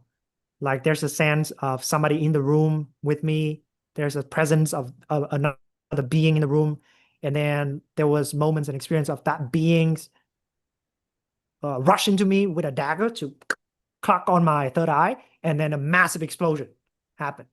Like so, experiences like that could get really strange afterwards when we play around with these kind of pushing the mind to uh, a set of causality that is not conventional, that is not the consensus reality, which is like 2025. We are modern being. We have these rules of engagement, but when you try to jump beyond that, it can get very dicey and challenging because now you don't know the rules. You don't know what kind of beings are there. You don't know what kind of presences are there. And two, I guess, materialistic, human-centric focuses. This is so strange that people saying like this would just be marked as insane or just whatever. It's just cognitive dissonance Ooh. instantly. Ooh. Even Frank's and our experiences, what Frank just described in terms of that ego death, for a lot of people, now it's become more common, I guess. But Yeah. even before then, it was seen to be very strange, right? Yeah, definitely. That's why I said it felt alien. Yeah, it felt alien. Yeah. Hmm. Right. Shall we go through the third video? Right, let's do the third Yeah, video. yeah. I want to take a shot at that question. Do you think Leo Gura God complex is still there? But now he releases many different video and he's talking about different things. Yeah, I mean it could be a few things, right? Maybe he just decided not to do any more 5-MeO DMT, so his baseline consciousness is just back to normal. So now he makes different kinds of videos. But during that phase, he was just taking 5-MeO DMT a lot. That could be the case. That's when you're chasing after the experience, and then you make a video based on an experience instead of based on a direct experience of moment to moment experience. But that's just my assumption. Or he could be so realized that his realization completely merges with the relative world. His dharma and karma and samsara nirvana becomes so collapsed that he sees no more distinction to even talk about or verify reality as God consciousness anymore, or that he as a Right, realized right. God. So take your pick. Hey, the line between genius and madness sometimes is very thin, right? It's very thin. Yeah. Yeah. The invisible So, chasm. yeah. But like, I don't know. Shout out to Leo Gura. I would Yeah, I like Leo say Guru. I Pioneer of yeah. experimental consciousness. Yeah. He inspired both of I us. I think he's You know? absolutely a genius. I think I owed a lot of my education in high school, inspiration. I took it life purpose course. I saved up for 4 months, bought it life purpose course, did a lot of reflections, started a YouTube channel after that. Uh, uh, he really changed my life alongside with Frank in high school. I really follow two major figures. That was Leo Gura and Frank. So when like and after the next video, there's a little bit of clashing between Leo and Frank, and I was like, oh, my two idols are fighting each other. This is so interesting. I was yeah, Leo helped me a lot in terms of the conceptual understanding of things. Systematic thinking. He's a genius Yeah, at systematic, or like maybe we should say cognitive metacognition. He's really good at yeah, thinking about thinking. yeah. I'd say he's absolutely his is in his own right like a genius, and I think his work on YouTube uh, makes a lot of impact. Now we can say that he also take risk, so that comes with dicey territories. He also like open the lid on a lot of topics for people. So sometimes that comes with the challenge of venturing into new uncharted territories. But I would say he's very responsible with his teaching. He does think about things, and I think he has that kind of vulnerability of documenting things that sometimes could seem so ridiculous to put out, like his own DMT experience, his own 30 days experiment. And he also has a forum that people can come on and talk to him. So I think he's also playing a very, very important and the game that I can really respect and personally have benefit a lot from that. I know it's not the cup of tea of everybody, but I don't know, personally, I really like it. What's he up to right now? I think he's still releasing videos, and He kind of slowed last I down too, right? yeah, He I think took he a slowed break down. for like a year or something. Yeah. Yeah. I think he was also he documented a lot of health issues along the path, things he needs to integrate with his body. I think he has a lot of autoimmune disease and things he had to work through. So yeah, shout out to Leo, and I hope he's well, and I really appreciate his work, even though I haven't checked on it in a while. Yeah. Do you guys also watch Leo Gura? Yeah, that's the reason why I'm here, bro. Yeah. I have like a question because basically I have like one friend like in other city from here, and basically I think he's got like I think he's like he's got the anatta, but like from different points of view he's like basically the third path. He's saying basically that he can, or he showed me that shit, that like he can attain like the full thing in like 2 seconds because he learned that shit like through 10,000 of hours of like meditation, and also through like astral projection. He's doing a lot of that. And basically he said like you don't want to be in enlightened state all the time, Mm, because like then he said like he basically lose himself forever. So he said like I'm on this ground, I'll achieve that shit like for a few seconds, and then like this like and then after when he go back, basically he's saying that he lives from this experience, let's say weeks or months, and that's enough for him, he said. And basically his kind of understanding, or my understanding of him, he said basically that you get the insight or the realization through thinking, basically. That like he's he's like more this kind of a Leo Gura guy, that he's like a lot of like intelligent in thinking, and by this thinking he's got like a lot of like insights. And he said that like this his enlightened is like the only because of the thinking, and by this thinking you are connecting many things, and then like and like you got this opening by thinking, he said basically, which is quite yeah, like yeah. different path for me. I think in CC we also have Taylor to represent a really sharp mind and use a lot of the use conceptuality in a way that can invalidate itself and open to new, more complex thinking. I think in terms of pure reasoning and uh, intellectual Dialectic. prowess, yeah, Yeah. the dialectical process by Taylor, he's so smart that when I listen to him, a lot of times like it makes me feel sleepy because I can't keep up. Yeah. It's very, very sharp in that way. So people, when they cultivate and train that domains, their intellect can be so sharp that conceptuality is not a problem. Oh, Mhm. yeah. So could be very interesting. Yeah, and I think Leo Gura represent that path really well. And I think that's the only thing I would say though is there is a lot of traditions and there are a lot of ways that each tradition maps reality. And not all the maps agree with each other in terms of the aims and the purpose. So maybe it would not be fair to categorize Leo in the fourth path Theravada because he doesn't train like that. Yeah. So he could be doing an entire different thing. From what I understand though, I would say uh there could be this I may be wrong because I haven't checked in on Leo in a while, like more than a year. But I would say from how I understanding it, he was mapping out many different layers of realities and many different kind of causality within that. Because even in the modern world, he was breaking down like political spectrums. He was breaking down the spiral dynamics. He was breaking down from the beyond human perception, the more angelic or the more so-called from the human perspective, godlike aspect. What is the intelligence that is designing? He was, I guess, in my perspective, more of an alchemist, the Western alchemist tradition, than so like Buddha Dharma. So I think he's more akin to like a wizard type alchemist modern time. How do we flip our experience into pure gold? So maybe, and they have different maps, right? They have different maps of those traditions. So sometimes we can try to like measure a sprinter based on a marathon runner's kind of measurement. And it doesn't, it's not the same game.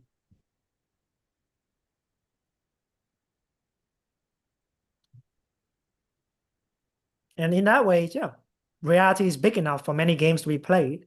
And sometimes we're just like, why don't you not play my game? Well, because, bro, I'm playing my game. No, you need to play my game. I'm going to measure you based on my measurements. And then we have difficulties in reconciling difference. Yeah. But I would say that a realization cuts through all different games too, I believe. Like if you just pause Leo Gross experience versus like a fourth path kind of like, I don't know, John like experience and just pause it. Can you penetrate through the emptiness of that experience right now? You know, that's the realization, right? But maybe some people don't care about realization and you try to measure their level Yeah, of realization. Yeah, maybe they don't care about realization. yeah, maybe, yeah. By the same token, if someone has a realization, but he didn't have a lot of like psychic abilities or like even absorption skills, you need a little bit of absorption skill to see the insight or the realization, but you don't need to, develop cities where you can astral travel that much, right? Then you base that on whether or not this person is realized, there's also kind of a discrepancy there, right? And it's sort of the ontological structure of what this person is about versus what you're about.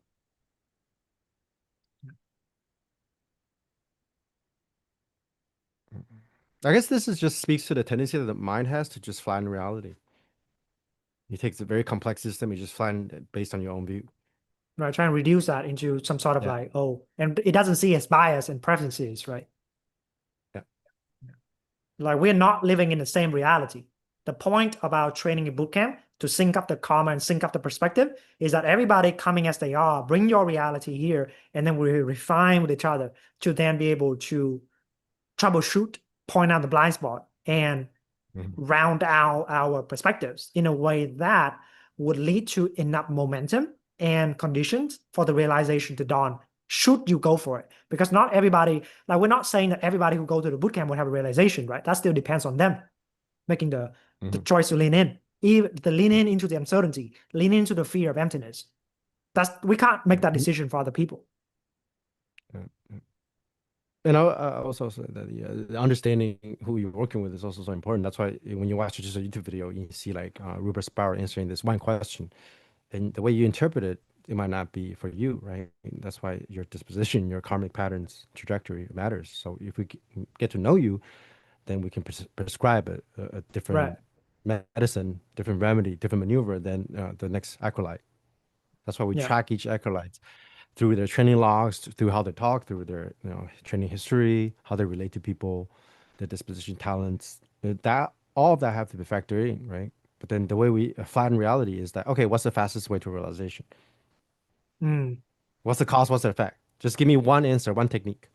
When reality is a very complex mandala, where a cause is an effect and effect is in a cause, in a codependent rise. Yeah, but I mean, like, if we think about it, I guess we can also sympathize with people asking, like, what's the fastest way? Because it's almost that people are drowning and they want to ask for a lifeboat, right? It's so confusing. Yep.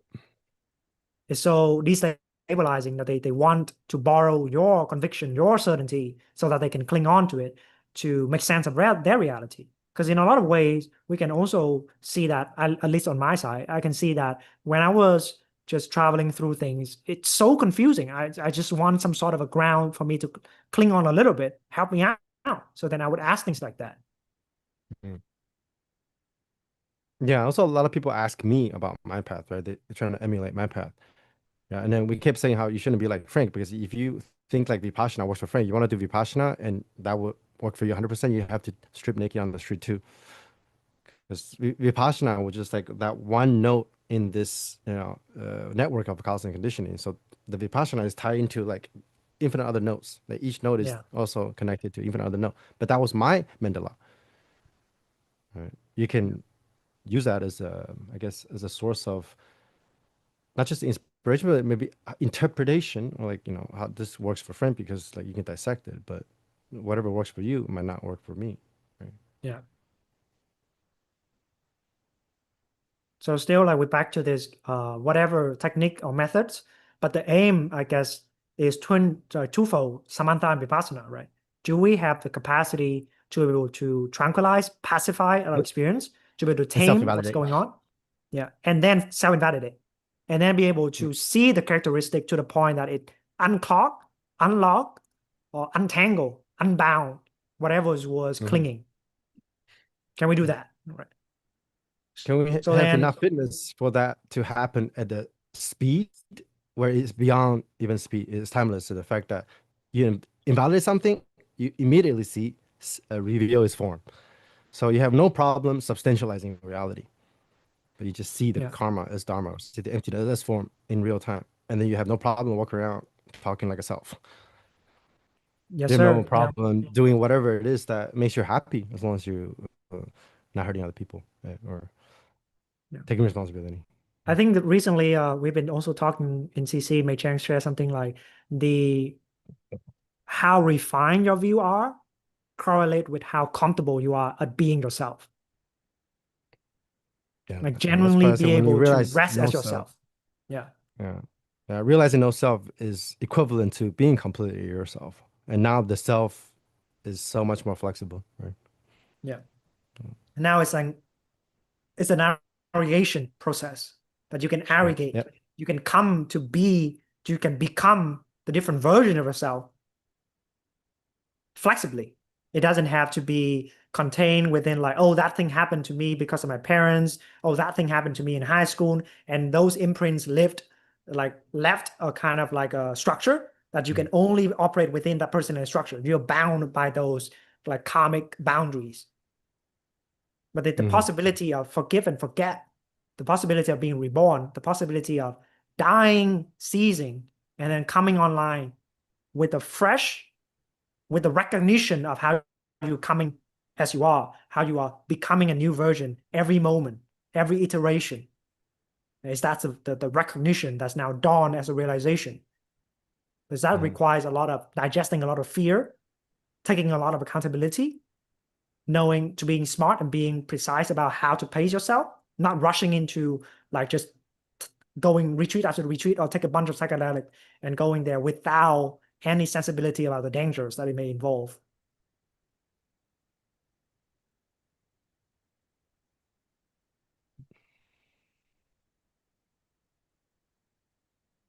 So,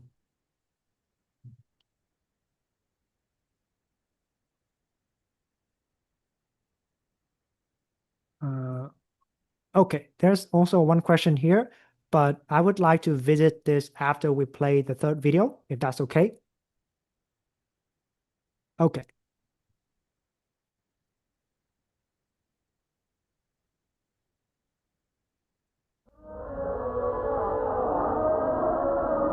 Anyone with the right practice can attain some of the highest stages of consciousness and abide in what sages and mystics have been talking about since the beginning of time.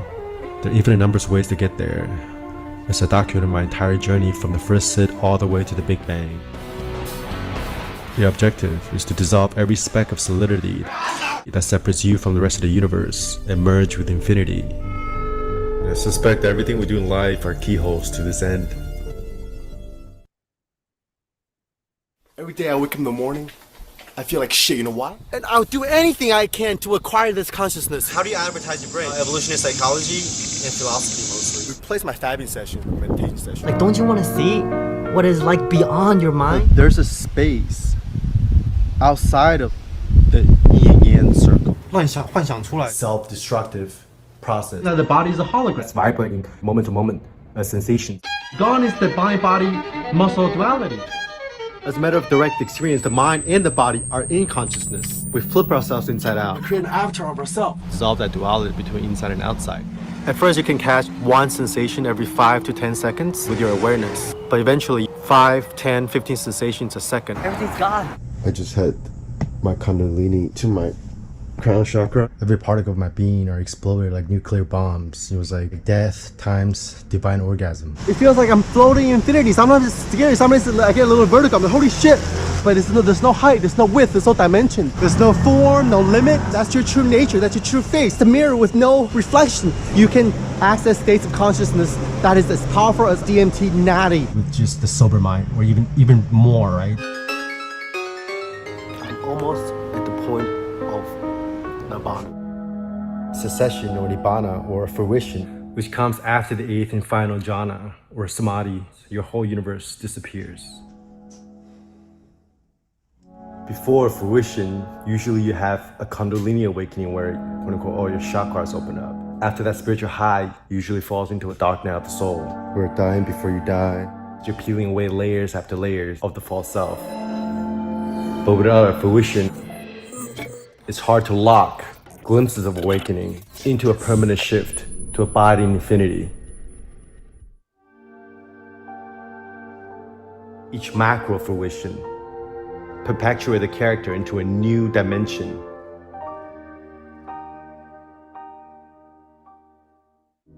I've just unhooked awareness from inside the head to everywhere and nowhere, and the body, the mind, even the world are not just inside it as tiny clouds of sensations, but the modification of it. And it's aware as itself, by itself, of itself. Perceiving everything as like smoke, paper thin, feather light, but it's super heavy. When I scan, I'm just automatically scanning this whole God mind. There's only one awareness. They're all looking through the same looking. Like a witness. It's the last thing that is to be dissolved. Like the one that's looking. I'm awareness, I'm consciousness. That's not your true self. This is what am I? There's no screening to consciousness. Metta is loving kindness meditation. All suffering comes from separation. But then there's still a little speck in the center. You go through a threshold where time is a fake natty, space is a fake natty. I'm collapsing my awareness, my attention, into this tiny little point smaller than an atom, quote unquote. The next moment, I can expand the body mind to the universe. So I'm doing the two simultaneously, contraction and expansion. If infinity does not include paradoxes and contradictions, it's not infinite, is it? When I look at a cup, it's completely holographic. Penetrate through it on and on, along with all the other objects in this room. And sensations, sight, sound, thoughts, body, emotions, whatever. And it's like this luminous, boundless hologram, 360 degrees, and it's just perceiving itself in unity, simultaneously, without any delay. Without the separate watcher, the distinction between a subject and an object collapse. There's only reality, or the source, experiencing itself. So the point is to access every stratum of the mind or consciousness, and then disidentify and disembed them all for maximum freedom. So it's like 4 right now, and for the last 3 or 4 days, I just can't sleep at night. Had another kundalini download. The cycle ended with a few secessions. There was never any ego to kill. There was never any meditator. There's no process to dissolve anything. There was never anyone in here. Now there's no center at all. Death is inside space and time. The furthest reaches of the universe is literally the extension of being. The edge of the universe, that's inside space and time. This thing transcends space and time. People think this is something you imagine. The new operating system is like vast, boundaryless, timeless. Like the world is moving through it. The body, the mind, even the world seems so far away that it's like they're just barely hanging on by this non-existent thread that's connecting all the other holograms through infinite webs of conditionings. And when I cycle my legs, I feel like it's the doing of the entire universe.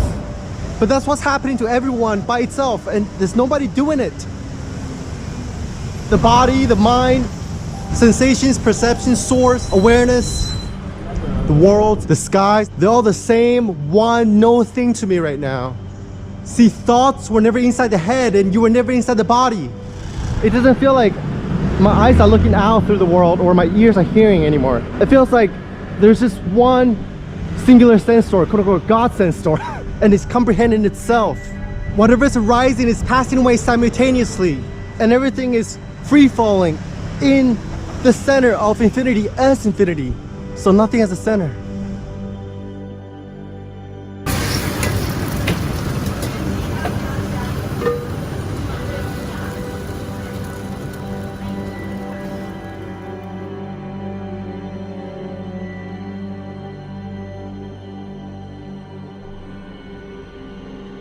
Total sense of compassion for all beings.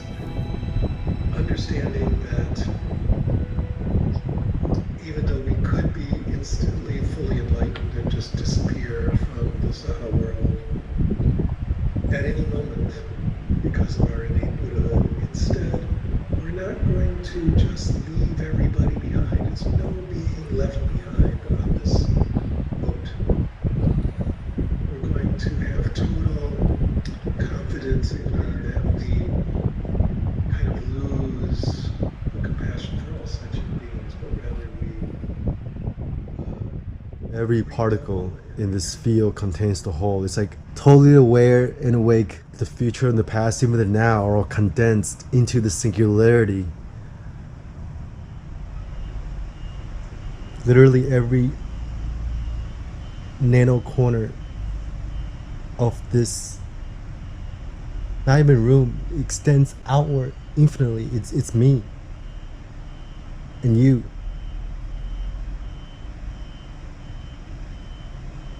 Like, how did I even believe that I was this little thing in here? Frank Yang thing. This is fucked up. This is so fucking crazy.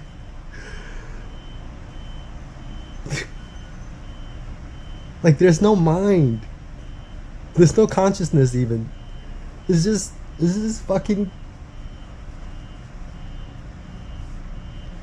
I thought the shift I had before was huge. This feels total. Like every little points is connected. That there's no points anymore. Like before, there's still some subtle solidity here, there. That sometimes I deconstruct, and then there's no separation during meditation. But now it's just full. It's empty and full. It's just like, what the fuck?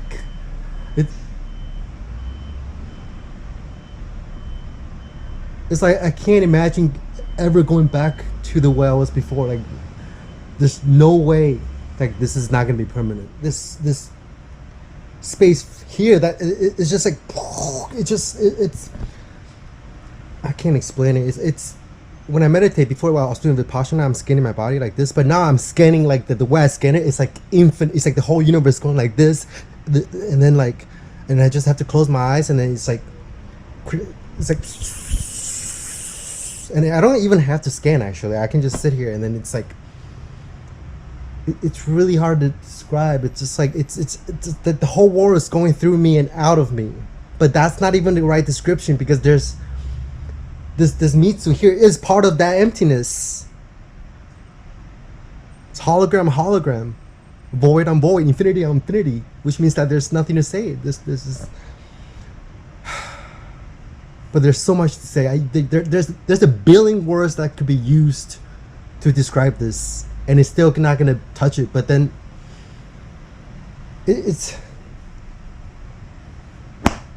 but then words are just empty too. This makes LSD, DMT even seem like baby. It's not an experience. It transcends experiences.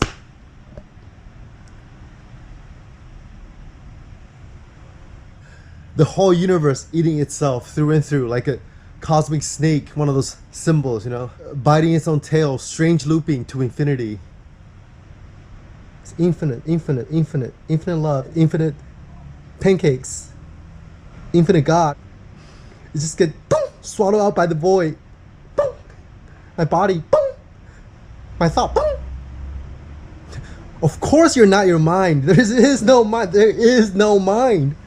Of course, this eternal stillness. Even if you have a million thoughts, a million sensations, a million sounds, a million bodies, they're completely still and silent and empty. or they can be completely loud. It doesn't even matter.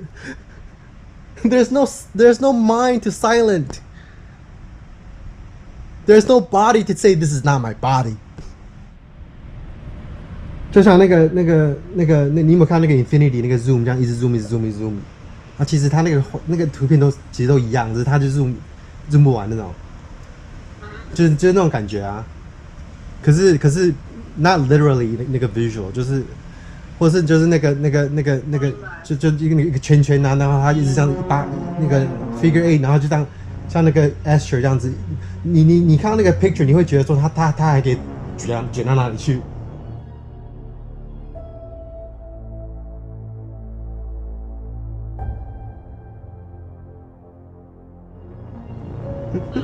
他卷不到哪里去啊 ？What the fuck？ 这个之前你也有试过这样吗？我之前有，可是没有这么 stable， 然后没有就是我还可以讲话，然后那之前就在 meditation 里面，或者是在 trip 的时候，然后我现在是like，我现在我的 character 在跟你讲话，然后他就在那里做他的东西，我不会讲，我真的不会讲。我知道。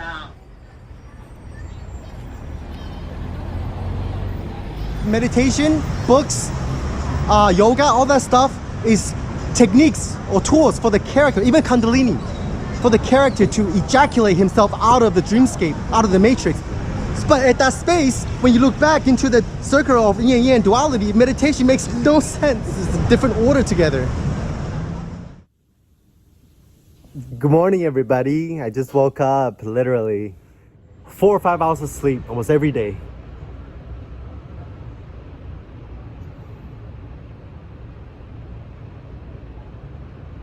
I can perceive every sensation inside my body and outside, stretching all the way 360 degrees simultaneously all at once.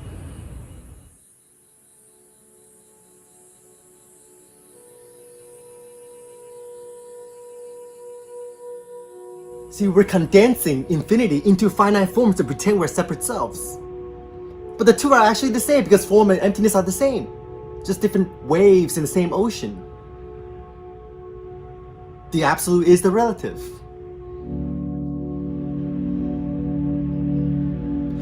Buddha mind and Christ consciousness are shapeshifters. What's up, brah? Infinite, bro. Infinite, brah! That's it, man. Your awareness gets unhooked.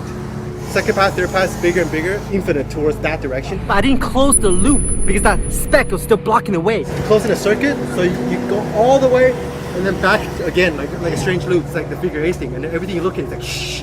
Every sensation is like shh, and the whole universe is like shh. And you just like part of that, like shh. Let me tell you, there are awakenings, and there are awakenings, the enlightenment experiences, and enlightenment experiences, all that congeal and convert into a singularity of enlightenment. And in that moment, you just know. You can't deny what's right here. Perfection, enlightenment, not enlightenment, all the same. Difference between the full thing and 99% is like quantum. There's gonna be a moment where everything just syncs up as one. Reality syncs up to itself. The zero syncs up to zero, and it's kind of like omniscience almost. This whole field is totally awake. See, even consciousness is dependent on originating it with, through, and as everything else. So it's not the ground of being. It's not permanent. See, even emptiness is empty. And when you try to find that quote-unquote true self, you can't locate it, even though it's manifesting the universe right now through each and every one of us.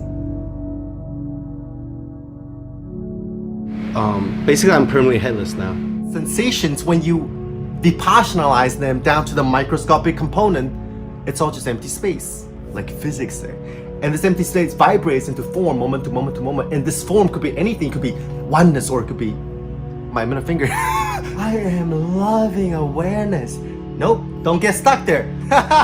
Always changing, always changing, always changing, always changing, always changing. Absolutely no separation, just everything's connected. You feel like you're flexing the entire reality. And the way the character responds to an enlightenment is different for everybody. From stream entry to fourth path, it was like movie from 720 to 1080 to 4K to 360 degree 4K. May all beings be happy.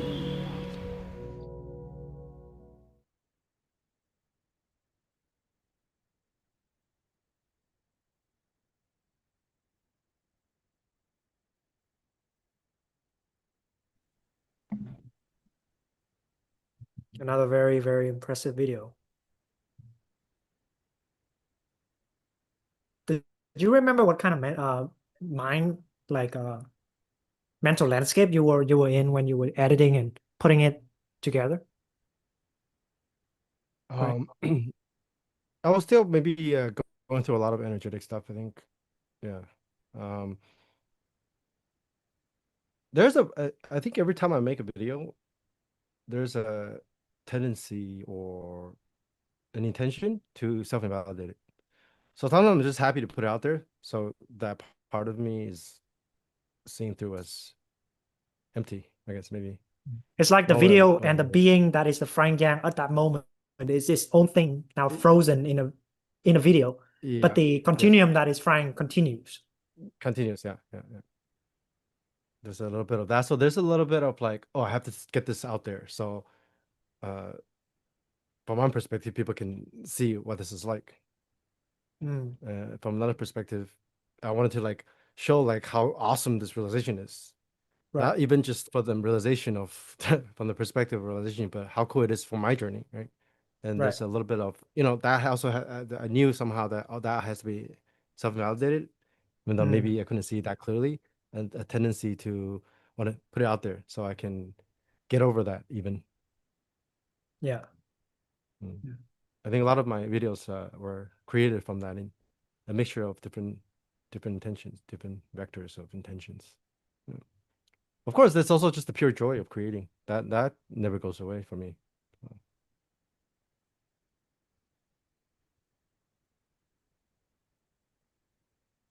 I'm also curious. We got some reaction. So much joy. I love you, Frank. Uh, People clapping after that. How you guys feeling that? Let me grab some more water. There's some water here.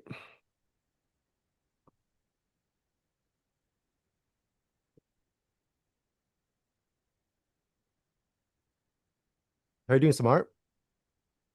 Why are you not in a good mood? A lot of problems. But yeah, Are you going watching to that video with problems.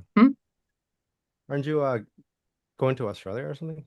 Yeah, hopefully soon. Yeah, still in the process. There's like a lot of different things, a lot of hurdles, one step forward, two step back sometimes. Yeah.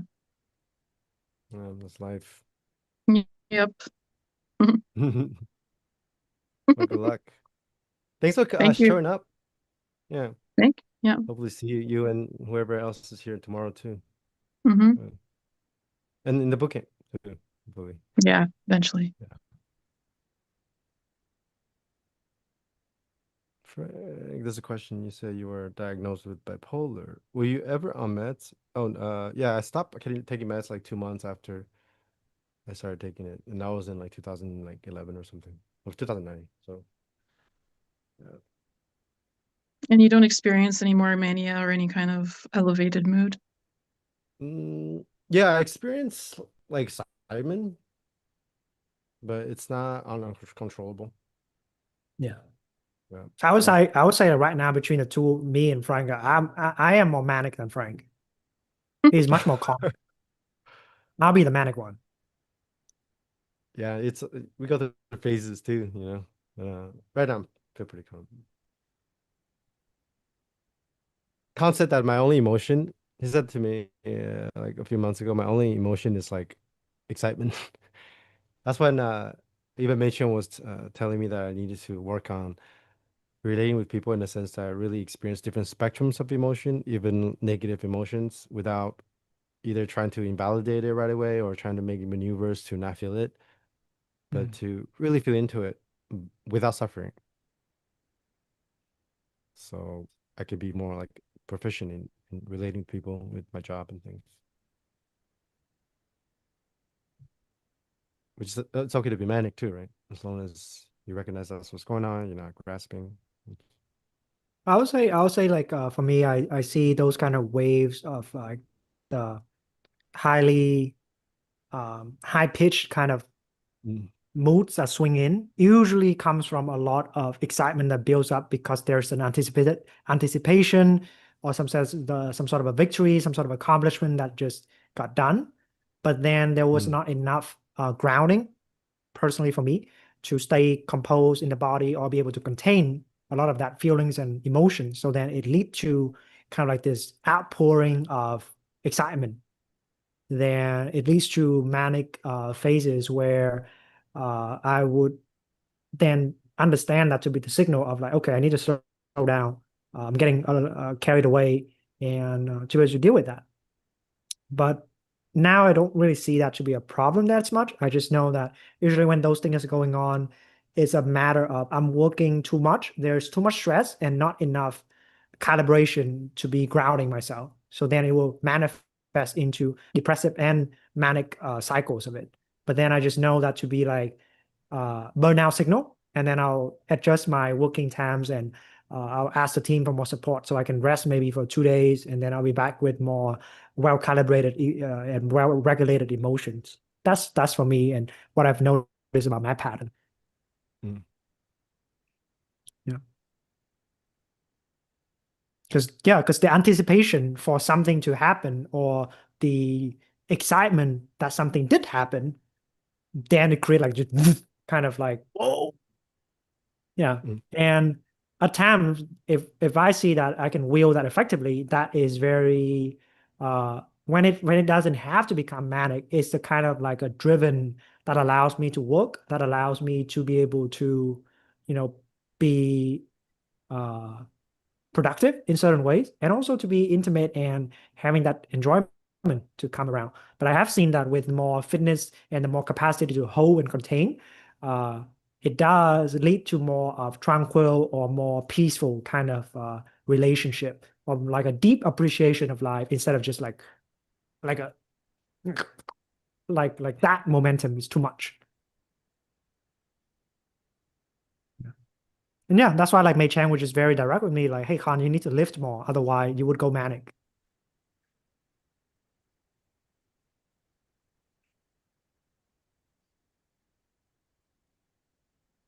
Okay, so we got a question from Sam. I would like to read out. Maybe we can have some talks and thinkings about that.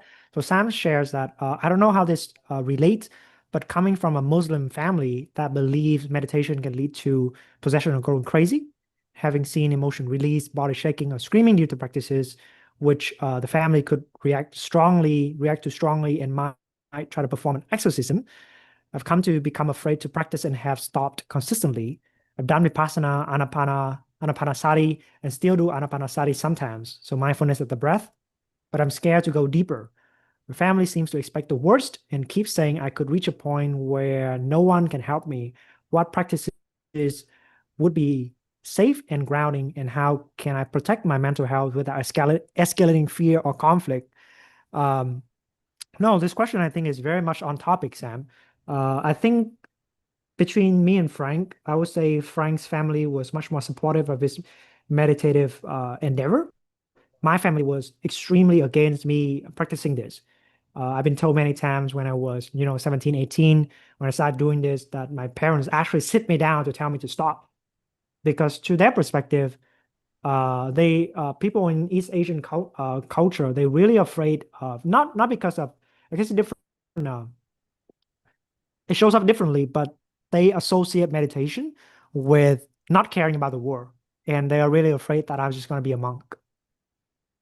So Yeah, yeah. My mom had that fear after my first Vipassana retreat. I started to get really serious about just sitting quietly for an hour, and then she was like, "What if you just become a monk and you're not right, gonna right, make any money and yeah, things like that?" Yeah. But yeah. then, Same, as you same can happened. see, and maybe we can talk about that later. My dharma now is making money, pretty much, Yeah, helping the team run this business. yeah, yeah. Yeah, I'm going back to school, which is Well, exactly of course, while not being what my attached mom to it, wanted. right? Yeah, yeah, exactly. Comes full circle. Yeah. Yeah, but I guess this is a question of, how to deal with people that are close to us, especially family, um, Mm. who may not have a very well-informed perspective on what we are doing. They love us and they have attachment to a certain expectation of what they want from us. But in that way, they find it very difficult to understand why this is important to us. I would reckon to say that that's very common, and that's why I think that sometimes it's not just that there is this loneliness on the path, but a lot of time there is aversion from our friends and family that we have to go beyond, or we have to somewhat manage. Especially if this may be strange from maybe more Western individualist societies and background, but from collectivist background, like I would venture to say maybe Muslim families are like that, or East Asian Confucius family is also very, very collectives. And so you are expected to fit in a mold, to fit in that mold very, very strongly. So then they freaked out when you do things different. So they would kind of catastrophizing the situation, be uh, uh, you'll be getting possessed. Like if they were to see, that's why like when I have the Kundalini at 17, my mom and my dad was very, very concerned, very concerned. As my whole family, like distant relatives, even sit me down, and teachers sit me down, and my friends sit me down. They're like, "Yo, we need to stop." Yeah, it was too strange. People just don't know what was going on. Um, but I think it was a slow push to gain more and more of sovereignty. So that's why we're saying individuation is a very, very important. Not just, it's, I would say that we can't skip over the individuation process, meaning we have to be our own person that have the power to dictate and make decisions on this. To be able to sit with the confusion, the fear-mongering mindset of the people around us, that then now the fear that you experience when you try to meditate is also the kind of fear that your parents are experiencing because you're so connected to them and just enmeshed. It's just an enmeshed kind of like a bundle of karma. So the first step for me was really to remove myself from that and sign for just like living by myself, removing a lot of the influences that my parents had over me, and now even moving to another country where I can practice and be more distant from that type of karma, or to start to find more grounds that my families can understand. So for a lot of time, I was trying to convince them about what I'm doing, but then I would meditate and then just keep it to myself. I wouldn't reveal a lot of stuff that's going on with me. And to this day, my family doesn't really have any idea what I'm doing. I'll just talk to them that, hey, I'm building a business, and the business I'm doing with Frank, and I'm just saying that Frank is a YouTuber. The only thing that they can conceptually understand. Yeah. It's kind of sad, right? It's like it's kind of sad that they won't be able to get it, but they have their own journey, they have their own karma to flip, and I guess from my perspective, I accepted that they wouldn't be able to accept exactly who I am if I just say everything. So then I would just be more selective and then relate with them in a ways that um, has a compassionate bridge, a responsive, skillful bridge that be able to connect their context with my context. And I guess this is more of a, I don't know, but maybe for people in the individual of the West, people are very isolated. You do you, you're expected to get out of the house by 18. It's very different context. And you may not have this problem.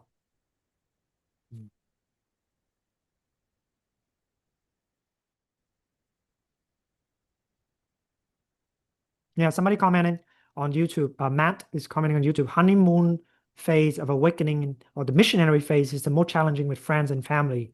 Yeah, I would say that was the case for me as well. But in regarding to that, for Sam, I think there's also a lot of what I come to find out, a lot of modern medium that people just absolutely get, and they have no qualm with you doing that for the most part. For example, a lot of this kind of like bodily expression releasing. That's why we emphasize the cultivation of exertion in whatever form that show up for us, either that hitting the gym like Frank, or going running like a lot of people in CC, or doing some sort of martial arts, some sort of bodily cultivation. That's something that people can get and understand, and they don't have a problem with that. And then you can shout, you can scream, you can grunt, and you can let on the so-called, you would look exactly like a possessed person when you're lifting, which is fine. Everybody's fine with that. People accept that you can get possessed while lifting. That's fine. Nobody have a problem. But if you like do that when you're sitting in silence for 90 minutes and you start doing that, people get freaked out. But if you do that in the gym, nobody bats an eye. Right? So then we just need to understand, okay, there is some mediums that through that, they would get it. So the problem really is more the contextual problem, how to communicate this.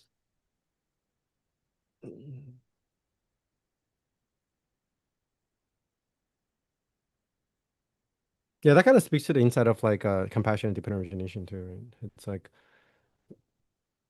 I remember when I had the insight that if you scream like you do in the clubs in like a courtroom, maybe sometimes that's appropriate. Most of the time it's not that appropriate. So everything is contextually dependent originating, right? So you take Yeah. this insight and how you relate with people, it doesn't matter if they don't get you, right? Yeah. Because usually if you think someone doesn't get you, you only like again flatten reality to a very specific string of cause and conditioning that gives rise to a very specific context and identity. Maybe this is less so the case with Frank, and maybe you could comment more on that. But because I know your background, you moved to the state when you were like Mm. 12 or 10, right? So you're starting Mm. to, have more room to individuate, be your own person. Of course, there's still the collective mimesis, kind of mimetic pressure of, like Yeah. the people out there, what they think of me. But I think Yeah, definitely. in my case, growing up in Vietnam, that force was so strong that Mm. the only way for me to be myself and meet that force is to be very, very rebellious. It's like, fuck you guys. I don't need you Me, guys. That's, yeah, that kind yeah, of I was attitude. rebellious too, but yeah. Yeah, just a sense of like proving everybody wrong. Yeah, yeah. Mm.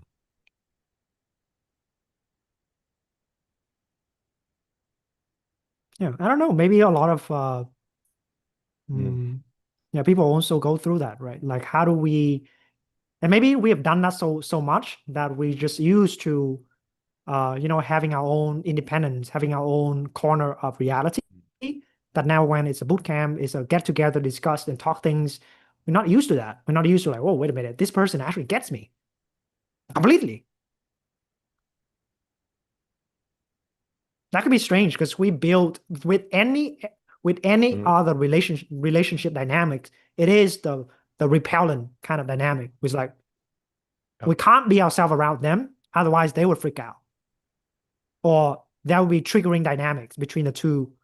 But in a lot of times now, what we see in the bootcamp structure, of course, we have to work through those kind of habits, but there is this kind of relieving aspect of, oh, we can just be ourselves and talk our reality without needing to convince others that this is real or this is true or this is really what's happening.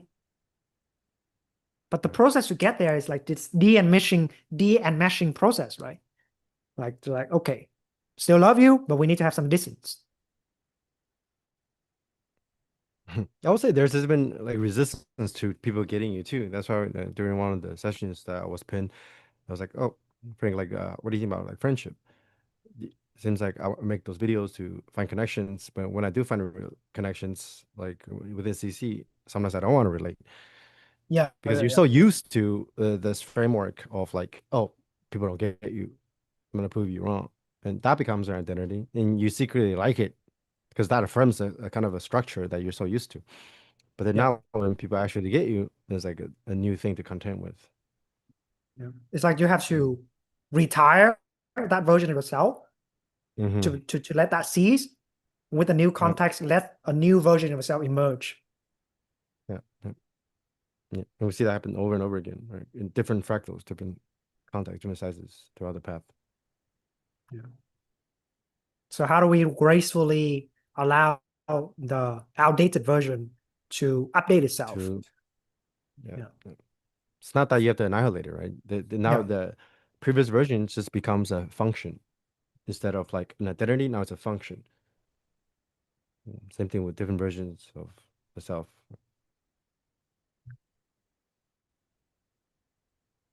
Yeah.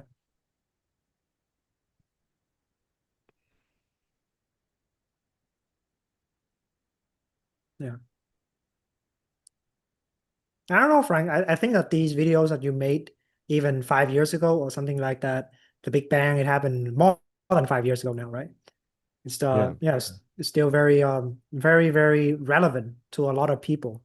I think in some ways it Yeah. is timeless, whereas very Mm. raw capture of on that, and you're just allowing yourself to fully document it, even if it potentially look very like audacious, very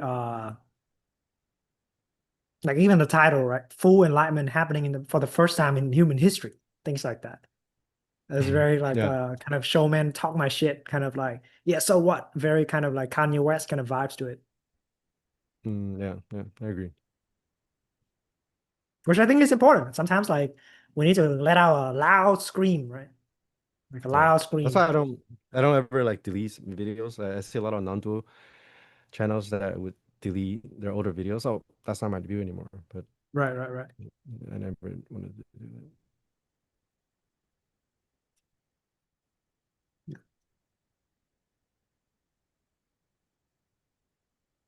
Yeah. Anybody also like was following Frank from that time?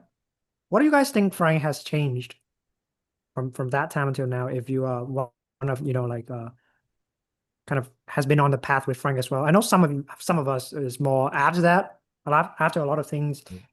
When Frank now find his way to more of a non-dual audience, there's new wave of people starting to follow Frank.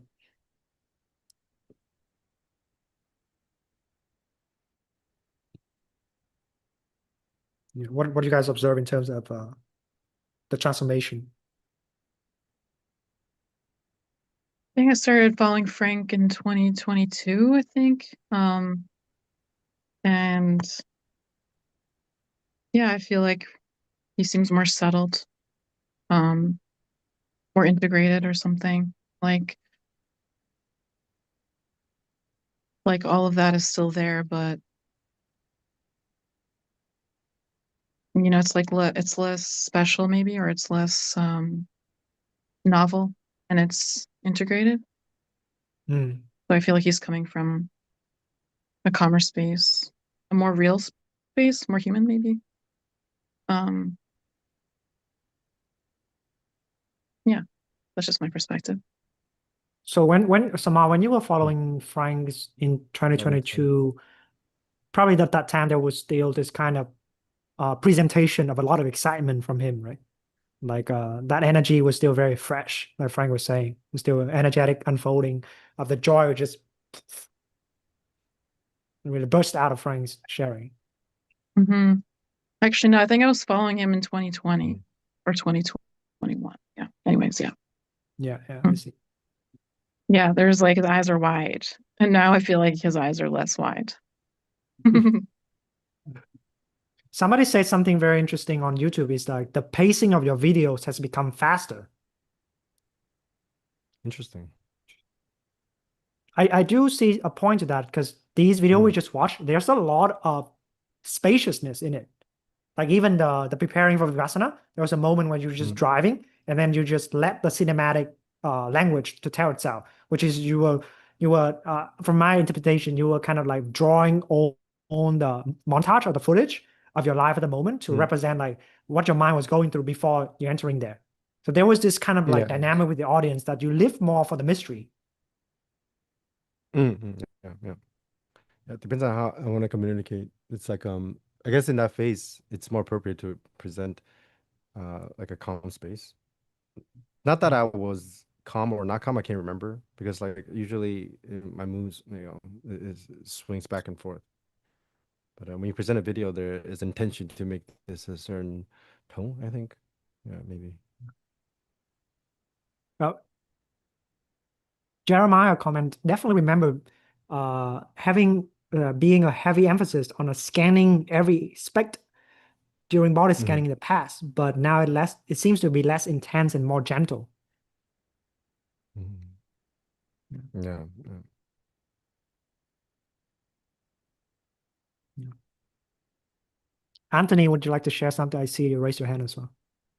Yeah, basically, I don't know, but like I think while I was watching, or like just I was just like watching like a lot of Leo Gura video before that, and like I like tried some like many times like some DMTs, and like after that like YouTube recommend me like the Franking video like about yeah, this one, the last one we watched, and basically after I think after that video I kind of had like the entry to second or third path, I think, and I was like, wow, like my God, this is so amazing. And like because I now first grasp like how what is it like to live like more like being more aware or being more awakened. And then like I was feeling like, but wait, like this guy is like so like sociopathic, like it's like very like narcissistic, like maybe like I should be like this the same because he's like maybe like awakening is like this, so I need to have like this eye open, like I was basically like walking like this, like and like speaking even with my girlfriend like this, and like but like I'm awake and but like I hit a new path, you know, like I'm like this. So then I was just like maybe, and I was like this, you know, like maybe a few years or like maybe like 2 years after this way, and then I'm just like now going back to ground because I see like how much shit is that. Yeah. Yeah. Yeah. Yeah. Yeah. That's the tendency of the mind to always want some kind of a representation. Representation, Even yeah. like a Buddha, right? There needs to be like a It looks like that. three-dimensional Therefore, I should be more like definition. that. Yeah. Yeah, yeah. But that's inference, right? That's how the mind constructs reality through inference. But we never question the line of the inference, right? Or even deriving an ought from an is, vice versa. That kind of a tendency. It reality ought to be this way, but then It's like, it yeah, is this Frank way was right now. like But that. Yeah. yeah, It doesn't mean that you yeah, should be like that. yeah, yeah. Or that doesn't mean that realization is like that. Right. That's deriving an is from an ought from an is. Yeah. Yeah. So many times, like we have this tendency to be, oh, it should be like that. I should feel like that. Things should appear like that. I should perceive reality like that Yeah. based on what somebody was documenting their reality. But because we're trying to make the bridge, right? We're trying to from whatever we are here to whatever the reality that the Frank Yang was putting out, or whatever teachers you were following, and we're trying to mimic our way there, which is fine, right? But That's mimesis. yeah. Mimesis. That's how we learn. But that's also the trap of samsara is Which is created out of through that mimesis. process of mapping our experience to the other's experience, but we require critical refinement and iteration to be able to refine. Then what does that look like for me? Mhm. Yeah, because if you think about it, the whole spiritual path initially is just mimesis too, right? That's why you say there's spiritual NPCs. Because you have no idea actually what a realization is until the realization dawns, really. Everything else is inferred. Everything else is mimesis. So even the whole concept of awakening, how do you even get there, right? You have to find forms of representation for you to mean Yeah. even what you think it is, or even Yeah. the experience is It's how you yeah. interpret it. Yeah. It's to accept that right now we can only meme. We can only Yeah, see. that's exactly. We can only meme, right? We can only meme at first. Language is, yeah, and language is a form of mimesis too. Like, yeah, we learn language by sharing and memeing something that's it's something that's shared and something that's socially constructed. None of the words that I'm using is really my words, right? Or it's not original. It's always defined by something else. Yeah. It takes a lot of fitness to be original, to be you. Yeah, yeah, I think so. Because the pull of the samsaric pull of the meniscus is so powerful, right? Yeah. The whole world is going down to that trajectory of, you just gotta meme this way, that way. There's the same kind of inference, that kind of inference. Yeah. This whole scientific materialistic paradigm is what constructs this world and what makes everything works. So of course, to sustain that illusion and to be part of the cog in the machine, you have to meme. Otherwise, you'll be isolated. But even the way you retrieve, like your tendency to retrieve, is also just a response to the mimesis. So that's why we talk about the Stockholm syndrome, like the catch-22 loop. To have the exertion, the power to really Yeah. flip I said they flip the karmas of 8 billion sentient beings. Self-arise. There's a Yeah. lot of fitness there. Yeah. I would say like one aspect about your path as well that I don't really maybe um it may fly through the radar of a lot of people was how much uncertainty was going on at that moment. Because in a lot of ways, like to get to that point, you got nothing else going on, right? You let go of even the artist identity.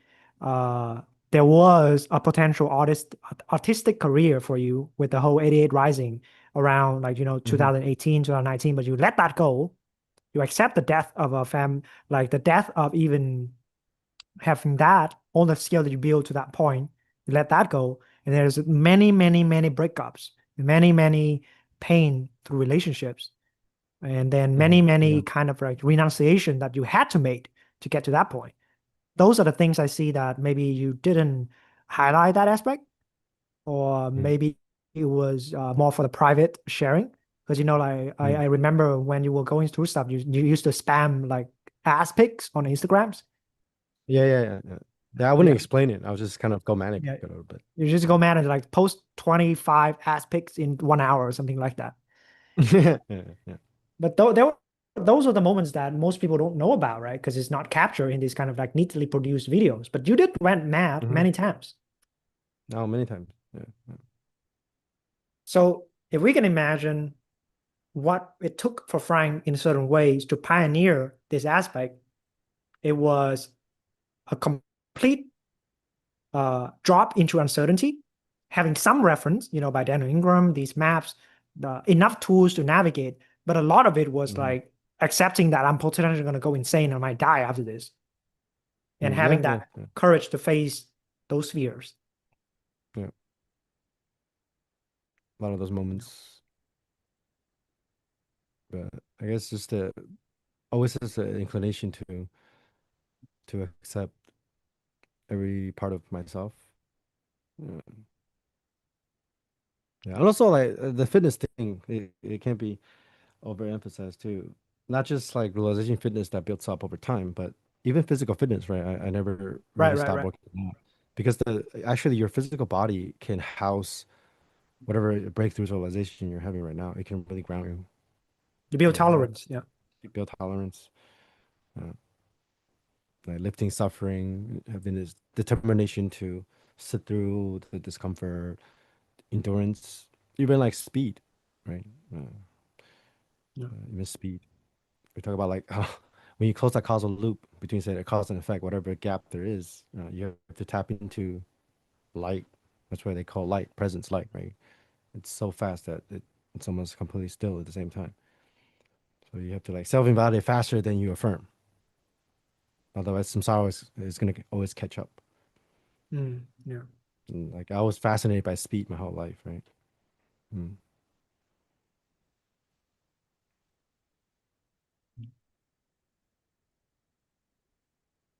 Yeah. And in some ways, I still see this going on now is, I guess, only very until recently, maybe 2 videos ago, that finally your creation caught up to you again. Like your videos caught up to the actual life. While before that, there was maybe a period of you documented what was happening maybe a few months ago, but you already changed. But Mm. now you are back to Yeah. updating in real time again. This is Kind of. recently. Yeah. No, I didn't think of it like that, but true. Yeah. Yeah. The recent view. Yeah. The recent view is I like guess there is a that's direct link again. mm. So what were you gonna say? No, There's I a was just saying like, direct, yeah, that direct connection to audience again. But this is what goes on with a my little bit life. more on, yeah, Yeah, I don't know yeah, what's the next yeah. step. There's So a it's little bit more like more. open-ended, similar to how it was open-ended in these kind of earlier videos. Interesting. Yeah. Yeah, I didn't think of it like that. Yeah. And also, I think this is the first time in a while where I'm completely comfortable not even talk about the Dharma. Yeah. Before there was like a grasping to like I have to talk about the Dharma. I have to update about my progress. Yeah, that was great for a lot of reasons, but also as a kind of it can hold you back in some sense as well. Yeah. It could hold you back from truly integrating with modernity. Yeah, yeah, that's I think Mei Chen during the last coaching call, he was telling me why people didn't understand why having a 9 to 5 is so fascinating to me. So for you, now that you have self-invalidated even emptiness, you're not gonna have anything to talk about. But you still gonna have this disposition to create. Like now, what are you gonna do? Now what? So that's something to contemplate, right? He's like, oh, you want to see a realization? Before it was like this elaborated special effects and like those fancy words to describe basically nothing. Sure, yeah, that works too. But if you truly want to see what a realization is at a level where you even sort of self-invalidate that, you just see a wall. That You just see a nine you're to gonna think of a five. wall. You just say 9 to 5, but then that 9 to 5 is new to me, right? That was like almost like, oh, there's another insight here. Like 9 to 5 is so fascinating. But then for other people, it's like, it's just the world. Like, what the fuck? Why is so interesting about 9 to 5?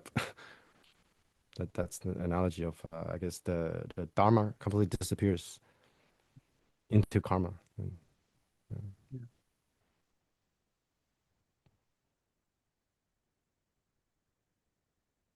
Mm. Look, Anthony has a question. Yeah, I have a last two questions basically. Yeah, I remember you were talking about was what like I don't know what is the difference between presence and being. Okay, that's another can of And worms. another question is like why do you basically oh wait like I didn't get like why do you like promote the Nike in the last video? Is it like a joke?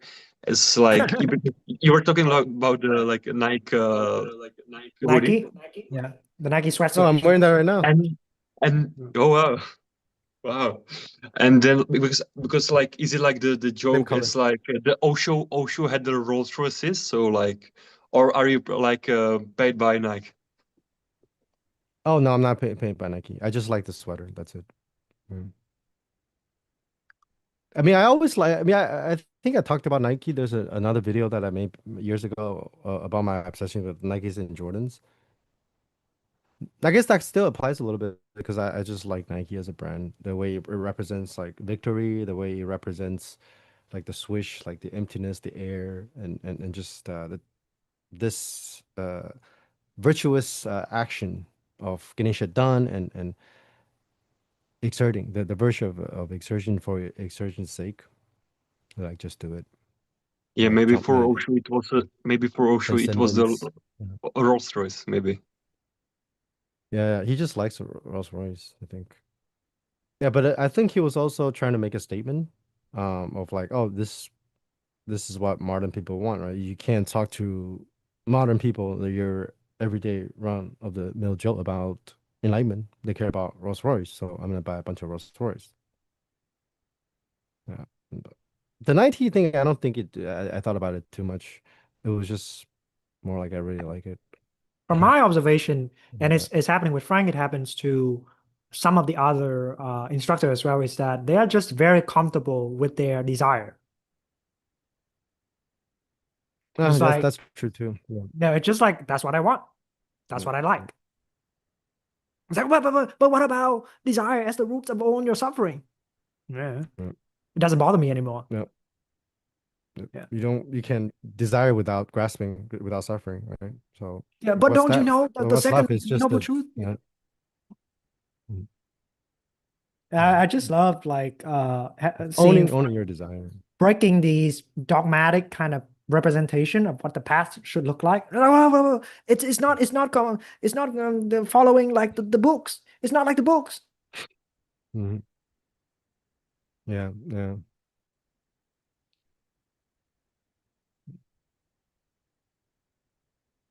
Yeah. It's Mm. like, do we have enough fitness to see the insanity of the modern and only game of, like the capitalism, the branding aspect, the insane chase, a materialistic kind of obsession. We see through that We see all the problem with it, yet still choose to integrate and enjoy it. Yeah. But that's where the fitness is, right? Yeah. But sometimes people just doesn't see anything at all. Just see like, oh, this guy, oh, I thought you still realized you still like blah, blah, blah, blah. But they don't see like, yeah, but it's all right, right? It's not for everybody. That's what Machen said. It's like you're just gonna, I guess, completely disappear into the crowd in a sense. Of course, I've said that before, right? But before was more like I was kind of verifying the sense of normalcy too. It's like I was infinite broad. Now I'm like absolute normie or something. Yeah. Now you turn being normal, normalizing things into something special. Yeah. It is almost like you have enough fitness to be able to create a new reality where you, because of your choice, make Nike very special. And you'll be able to have enough power to influence other people to share that meaning with you. Yeah. But like that's why I talk about transmission, right? Transmission. Yeah. It's a kind of a transmission. Yeah.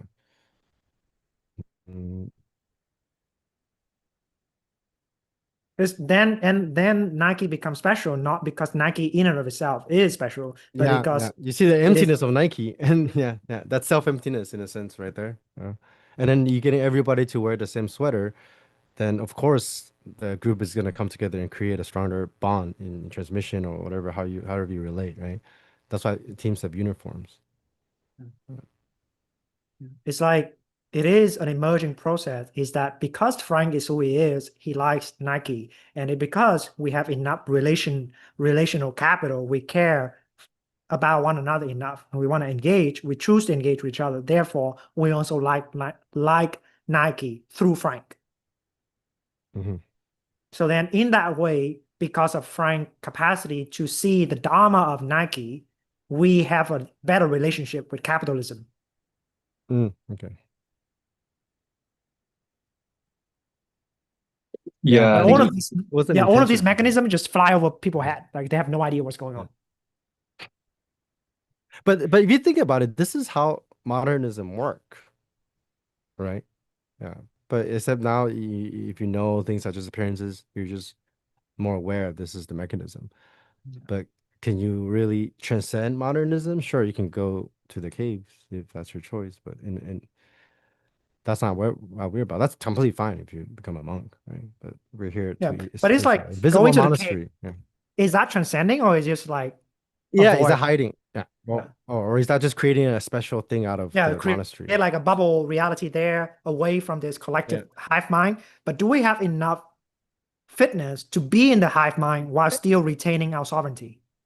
Like, doesn't matter. Doesn't bother me.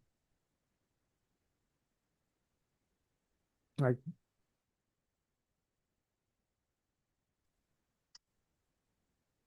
yeah, what's up, Ripon? Yeah. Hi, how's it going, guys? It's my first time speaking with you guys. I just want to thank you for giving me a chance. Yes, sir. Frank, I love you. Man, I've been seeing your videos since 2021. I don't know what to say. I love you. I'm so grateful I'm talking to you right now. I can't hear you guys but now. Hello? Oh, can't hear you, Frank. Hold on a second. Sometimes my mic is a little weird. I can hear you now. Oh yeah, it's good now.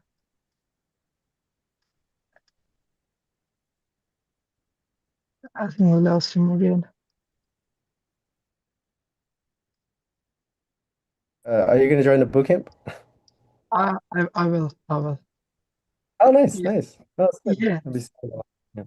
Yeah. My question was, once in your video you said like how sleep, waking, and working out, running, everything is like on the same ground, or Okay.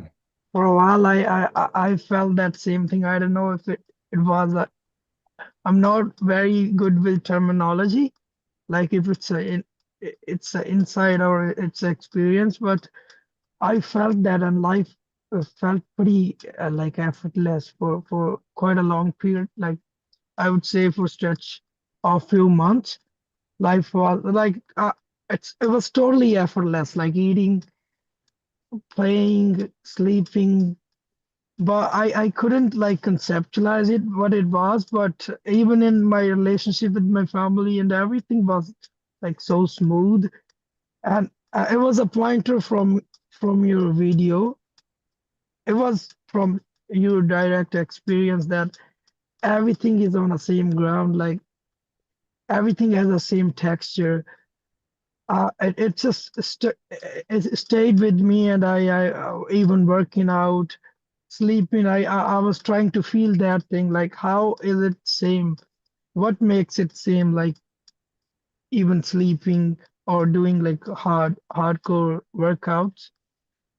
Eventually, I felt it. I think it was experience because there was way much less suffering, I would say. It was very effortless. So just I don't know why we just wanted to share that.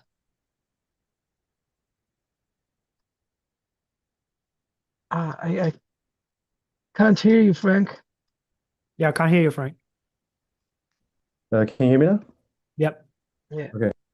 Uh, yeah, I guess when I say everything is the same, it's I guess you can look at it, the level of like, oh, everything is just empty luminosity. That's the same. Yeah, But that yeah, becomes this ground of being, in the sense that that aspect of existence is, it's always the same, but the way they manifest can be very different, right? So you yeah, kind of go beyond even the duality between sameness and difference. yeah. Because I was very productive at the same time, and and still like not suffering much at that span of time. But I don't know if I lost that inside, or I'm not sure what was it, but it was great at that time of the like when I was having it. But now like sleep is everything is different now. Like I'm back to uh, I would say I lost that inside. I think. Yeah, I reckon that a way to reframe this kind of thing. A lot of times, because we're so used to thinking linear, like I was here Yeah, and then blah blah blah blah blah, come here and then I'm coming down. But a lot of times we reframe it just that it's a cycles and it goes on and on and on. And yeah, through those cycles, can we practice consistently and sustainably enough that we match the pacing? Because we yeah, have to accept the highs with the lows, right? The mundane, the plateau with the breakthrough and the bombastic cinematic picking yeah, of experience. It's like it's cycles and cycles and cycles of that. What people yeah. see is like this 15 minutes highlight, but like we were Mm, saying, it's Mm. the Frank's 8 years to get to yeah, that point. yeah. It's a fitness, like Yeah, realization fitness to hold yeah, that view for a longer period. You need yeah. concentration, I guess, which I lacked at the point, and no consistent practice was the reason, I think. Yeah, yeah. Yeah. And I would say just clear deeper and deeper layers of insight Yeah, into, again, how like reality is aggregated, right? How reality is constructed. Because if you really see through the inside of, say, different origination, you see that, oh, non-doership doesn't stand alone. Non-doership arises when a certain set of cause and condition arises, but then when a different set of cause and condition arises, you feel like there's a doer, but neither is the ultimate, right? Yeah. yeah. It Both can are be After empty. then it can be after very I was profound too. reifying it, I guess. Yeah. Yeah, yeah, a little bit. Yeah. So you try to And sustain even that, like right? You immediately your mind grasp onto that. Is like this is what realization should look like. Yeah, so mm, it's Realizing like looks like anything and everything, yeah. right? How you manifest it, it depends. Mm, it's like what sometimes we can say is a categorical difference between an experience and the realization. The Yeah, category is that there is infinite varieties of experience, highs and lows, divine and mundane, super absorbed, divine, so sublime, and so distracted, so noisy, all of that within the bounds of creation. But the yeah, recognition and the realization is a different category of illumination. Yeah.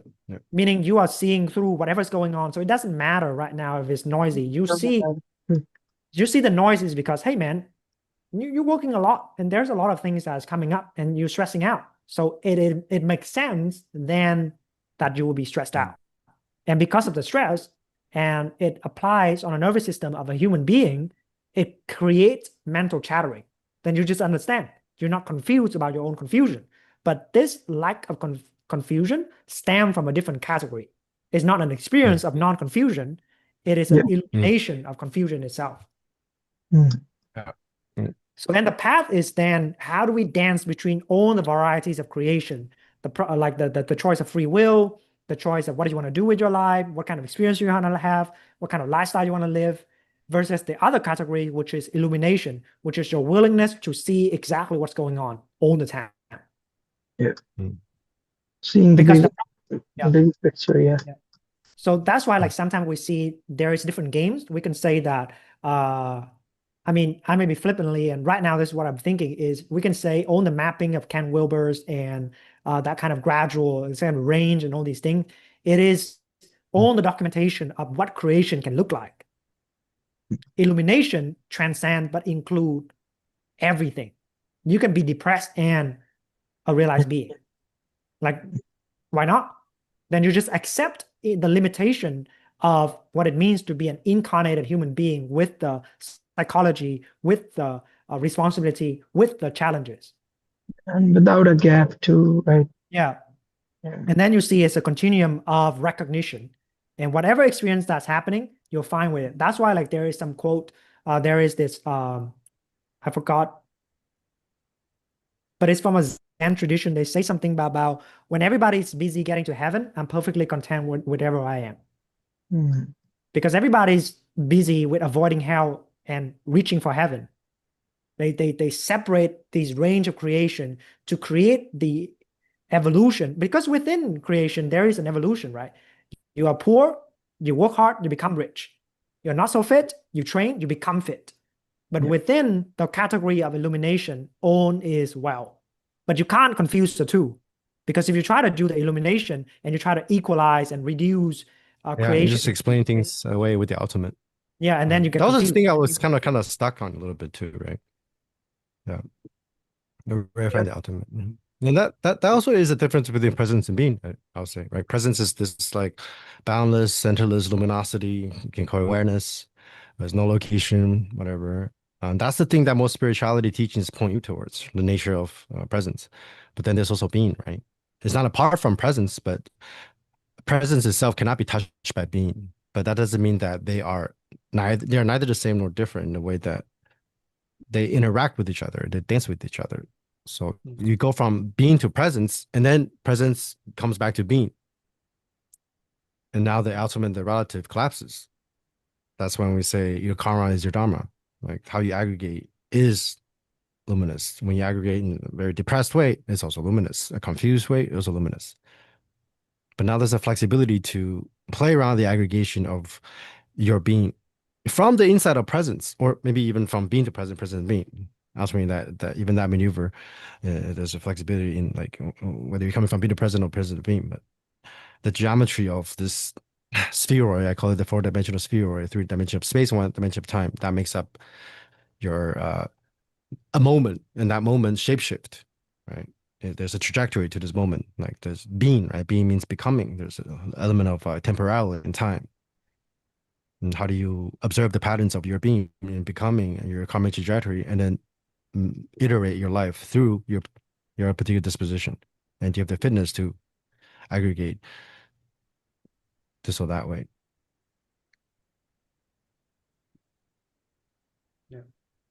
Can I ask you, where did you pick up this interpretation, like of like that being is this way and presence is this way?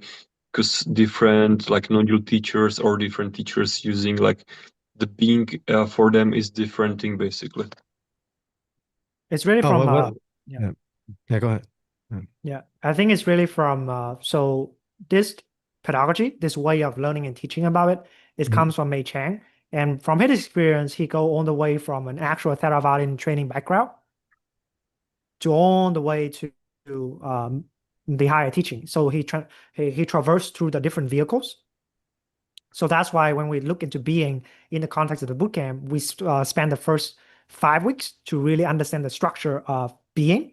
What do we mean How do you by, aggregate? yeah, how are you Yeah. aggregating? Earth Like the different element, water aggregates. element, Yeah. air element, different elements, different So phases of aggregation. you see how, okay, how does it lead from a sensation to your sense of self, to the sense of being? Mhm. How does that happen? So we take this routing of, all of us can feel our feelings right now, right? It's just a matter of how much can you stay with it? But we can feel feelings. We can have sensations. We are aware of that. So the training is like we're saying, we stay with the sensation. We're starting to see the sensation moves and becomes. Once it's starting to move and become, it has patterns, it has forms. Once the forms starting to stack on top of each other, there is now a fabrication of meanings. What's going on? From that fabrication of meaning, you see the vantage point of the perception of the perspective. So it's a point of view. So from the point of view, now you see the character that's constantly holding to that point of view to be your perspective, to be the me making, my making based on your previous experience. But all of this is to lead to them to see, like, do you see then from that point of view, it is a subject looking at an object. So then we're starting to talk about vijnana, which is consciousness of this divided knowing. And when you stay with that, on the way to you rest until you have a kind of like a ceasing, a cessation type of experience, when it's unraveled, you no longer hold on to your point of view. But this is very difficult because that means you have to be able to accept you being wrong. Very difficult. Now, what if everything you know about yourself and reality is wrong? A lot of us can't handle that because it like we need to cling on some sort of model, right? But all model based on perspective, and we cling to the perspective. So once the being allow itself to cease, now you have undivided knowing. You have noxus, you have jnanas, you have knowingness that is undivided between the object, the subject, and the relationship, the dance between it. And then you have the opportunity to allow the going beyond the presence starting to be illuminated. You sense there is this impartial presence that's always there, that's transcend time. All the moments have that access to that. But then you're starting to see how this dance between presence and being makes the different geometries between, say, a contracted self, an expanded self, a self that is in relationship with another, and all these ways. So, yeah, that's why like we don't really base our understanding on the fourth path models that much, because we're not only training in Theravada, and although we have a lot of bases in there, we also not expecting people out there to immediately get it, because we do see that it requires a bootcamp container to be able to instantiate until like week 6 to like, oh, okay, now I see what you mean by being. It's like, this is as clear as you get to being yourself. And you got nowhere to run to. You're just being yourself all the time. And then that self, because it's impermanent, it will cease.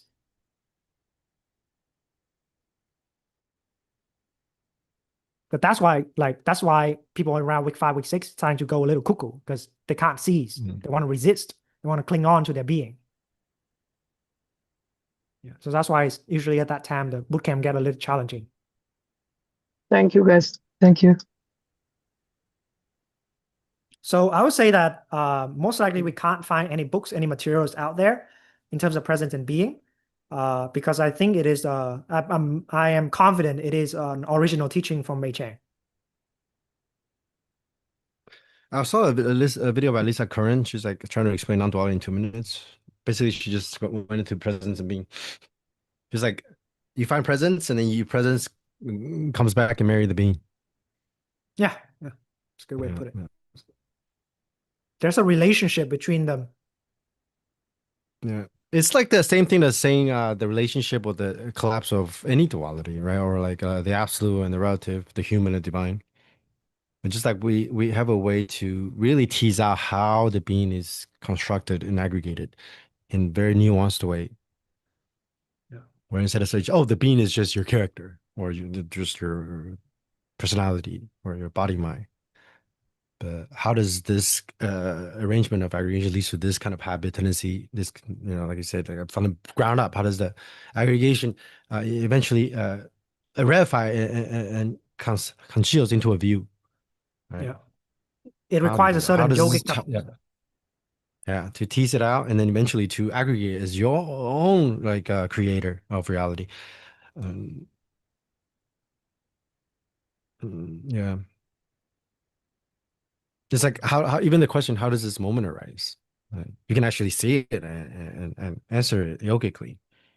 Yeah. Whereas you can realize the nature of mind without having the tools to answer that question. So the rest of the path then becomes Very, very unclear. coming to yeah, very unclear in a sense. Yeah. Because you can just stay in presence all the time. That's why people retrieve into solo realization mode, right? Because the most efficient way to see presence all the time is just to kind of have no interaction with other, no triggers. Then how it's like we talk about the total exhaustion of your karma. How do you do that? Well, a lot of people just have this idea of you just sit in the presence and let stuff come up, let stuff come up. Well, why are you stuck? If it's that easy, why are you stuck?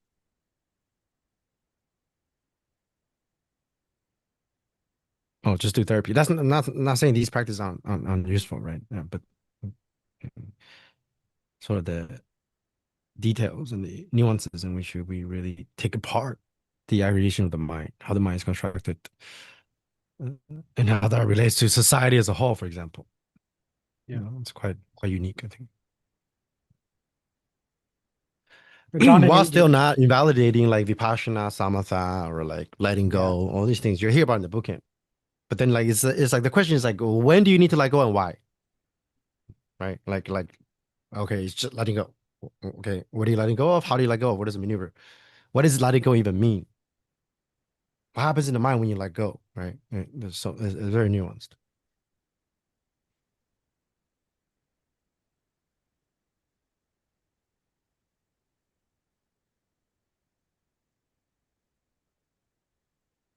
I think it's time to. Yeah, it's time, right? Let's wrap things up. We're going overboard with 17 minutes. Let's rest some more so we have the energy for tomorrow as well. It's a long run. But John's here. Shout out, John. Well, tomorrow we have a feast of phenomenon, another very, very, I would say, cinematic experience coming from John. Because I would say that out of a lot of people in CC, John and Frank have many kind of explosive, bombastic, cinematic unfolding. So I look forward to also showcasing John's and his expertise, his experience with body awareness, internal energy, internal kung fu, energy cultivation, and a host of techniques when it comes to how do we stay embodied. Hope to see you guys there. Let's talk about some crazy shit. We gotta exhaust these crazy shit kind of talking points. So like people just become like, okay, I'm not the only crazy one. Or it could be like, damn, that guy's even crazier than me. That could be very relieving, right? Yep. See all these type of characters that are in CC, you know, we got all sorts, all walks of life. Yeah. We're going from accidents, destabilizing your structure through physical impediment to like slowly working through it. How do we stay grounded? And then how does the trapping of constantly trying to purify your body, trying to dissolve in your conditioning, trying to have the perfect vehicle and the trapping of that and all these things and how the right view comes into it and all this esoteric kind of unfolding that we see to be one with the flow, the Taoist kind of attitude. How does that fit with all these realization business? The physical aspects of being on this path and not being trapped by reifying it. Yes, sir. Yes. So shout out to John for tomorrow with that. Today, thank you guys so much. Once again, shout out to all the ones here that have accompanied us throughout the 3 days. Shout out Sama for all the 3 days from Friday until now. But yeah, our goal and our purpose with these kind of demonstration is to showcase what kind of discussion and also to highlight a lot of challenges with talking about these things or the loneliness we feel or the lack of support and to hopefully that invite to share this invitation to join us on a journey of 90 days of doing this. Because a lot of times we're trying to rush into some sort of answers. Now we have more space to allow a lot more context to share with each other. But I don't think in just 7 days we can have a lot of experience. It still requires the maturation, the incubation process that is the bootcamp structure.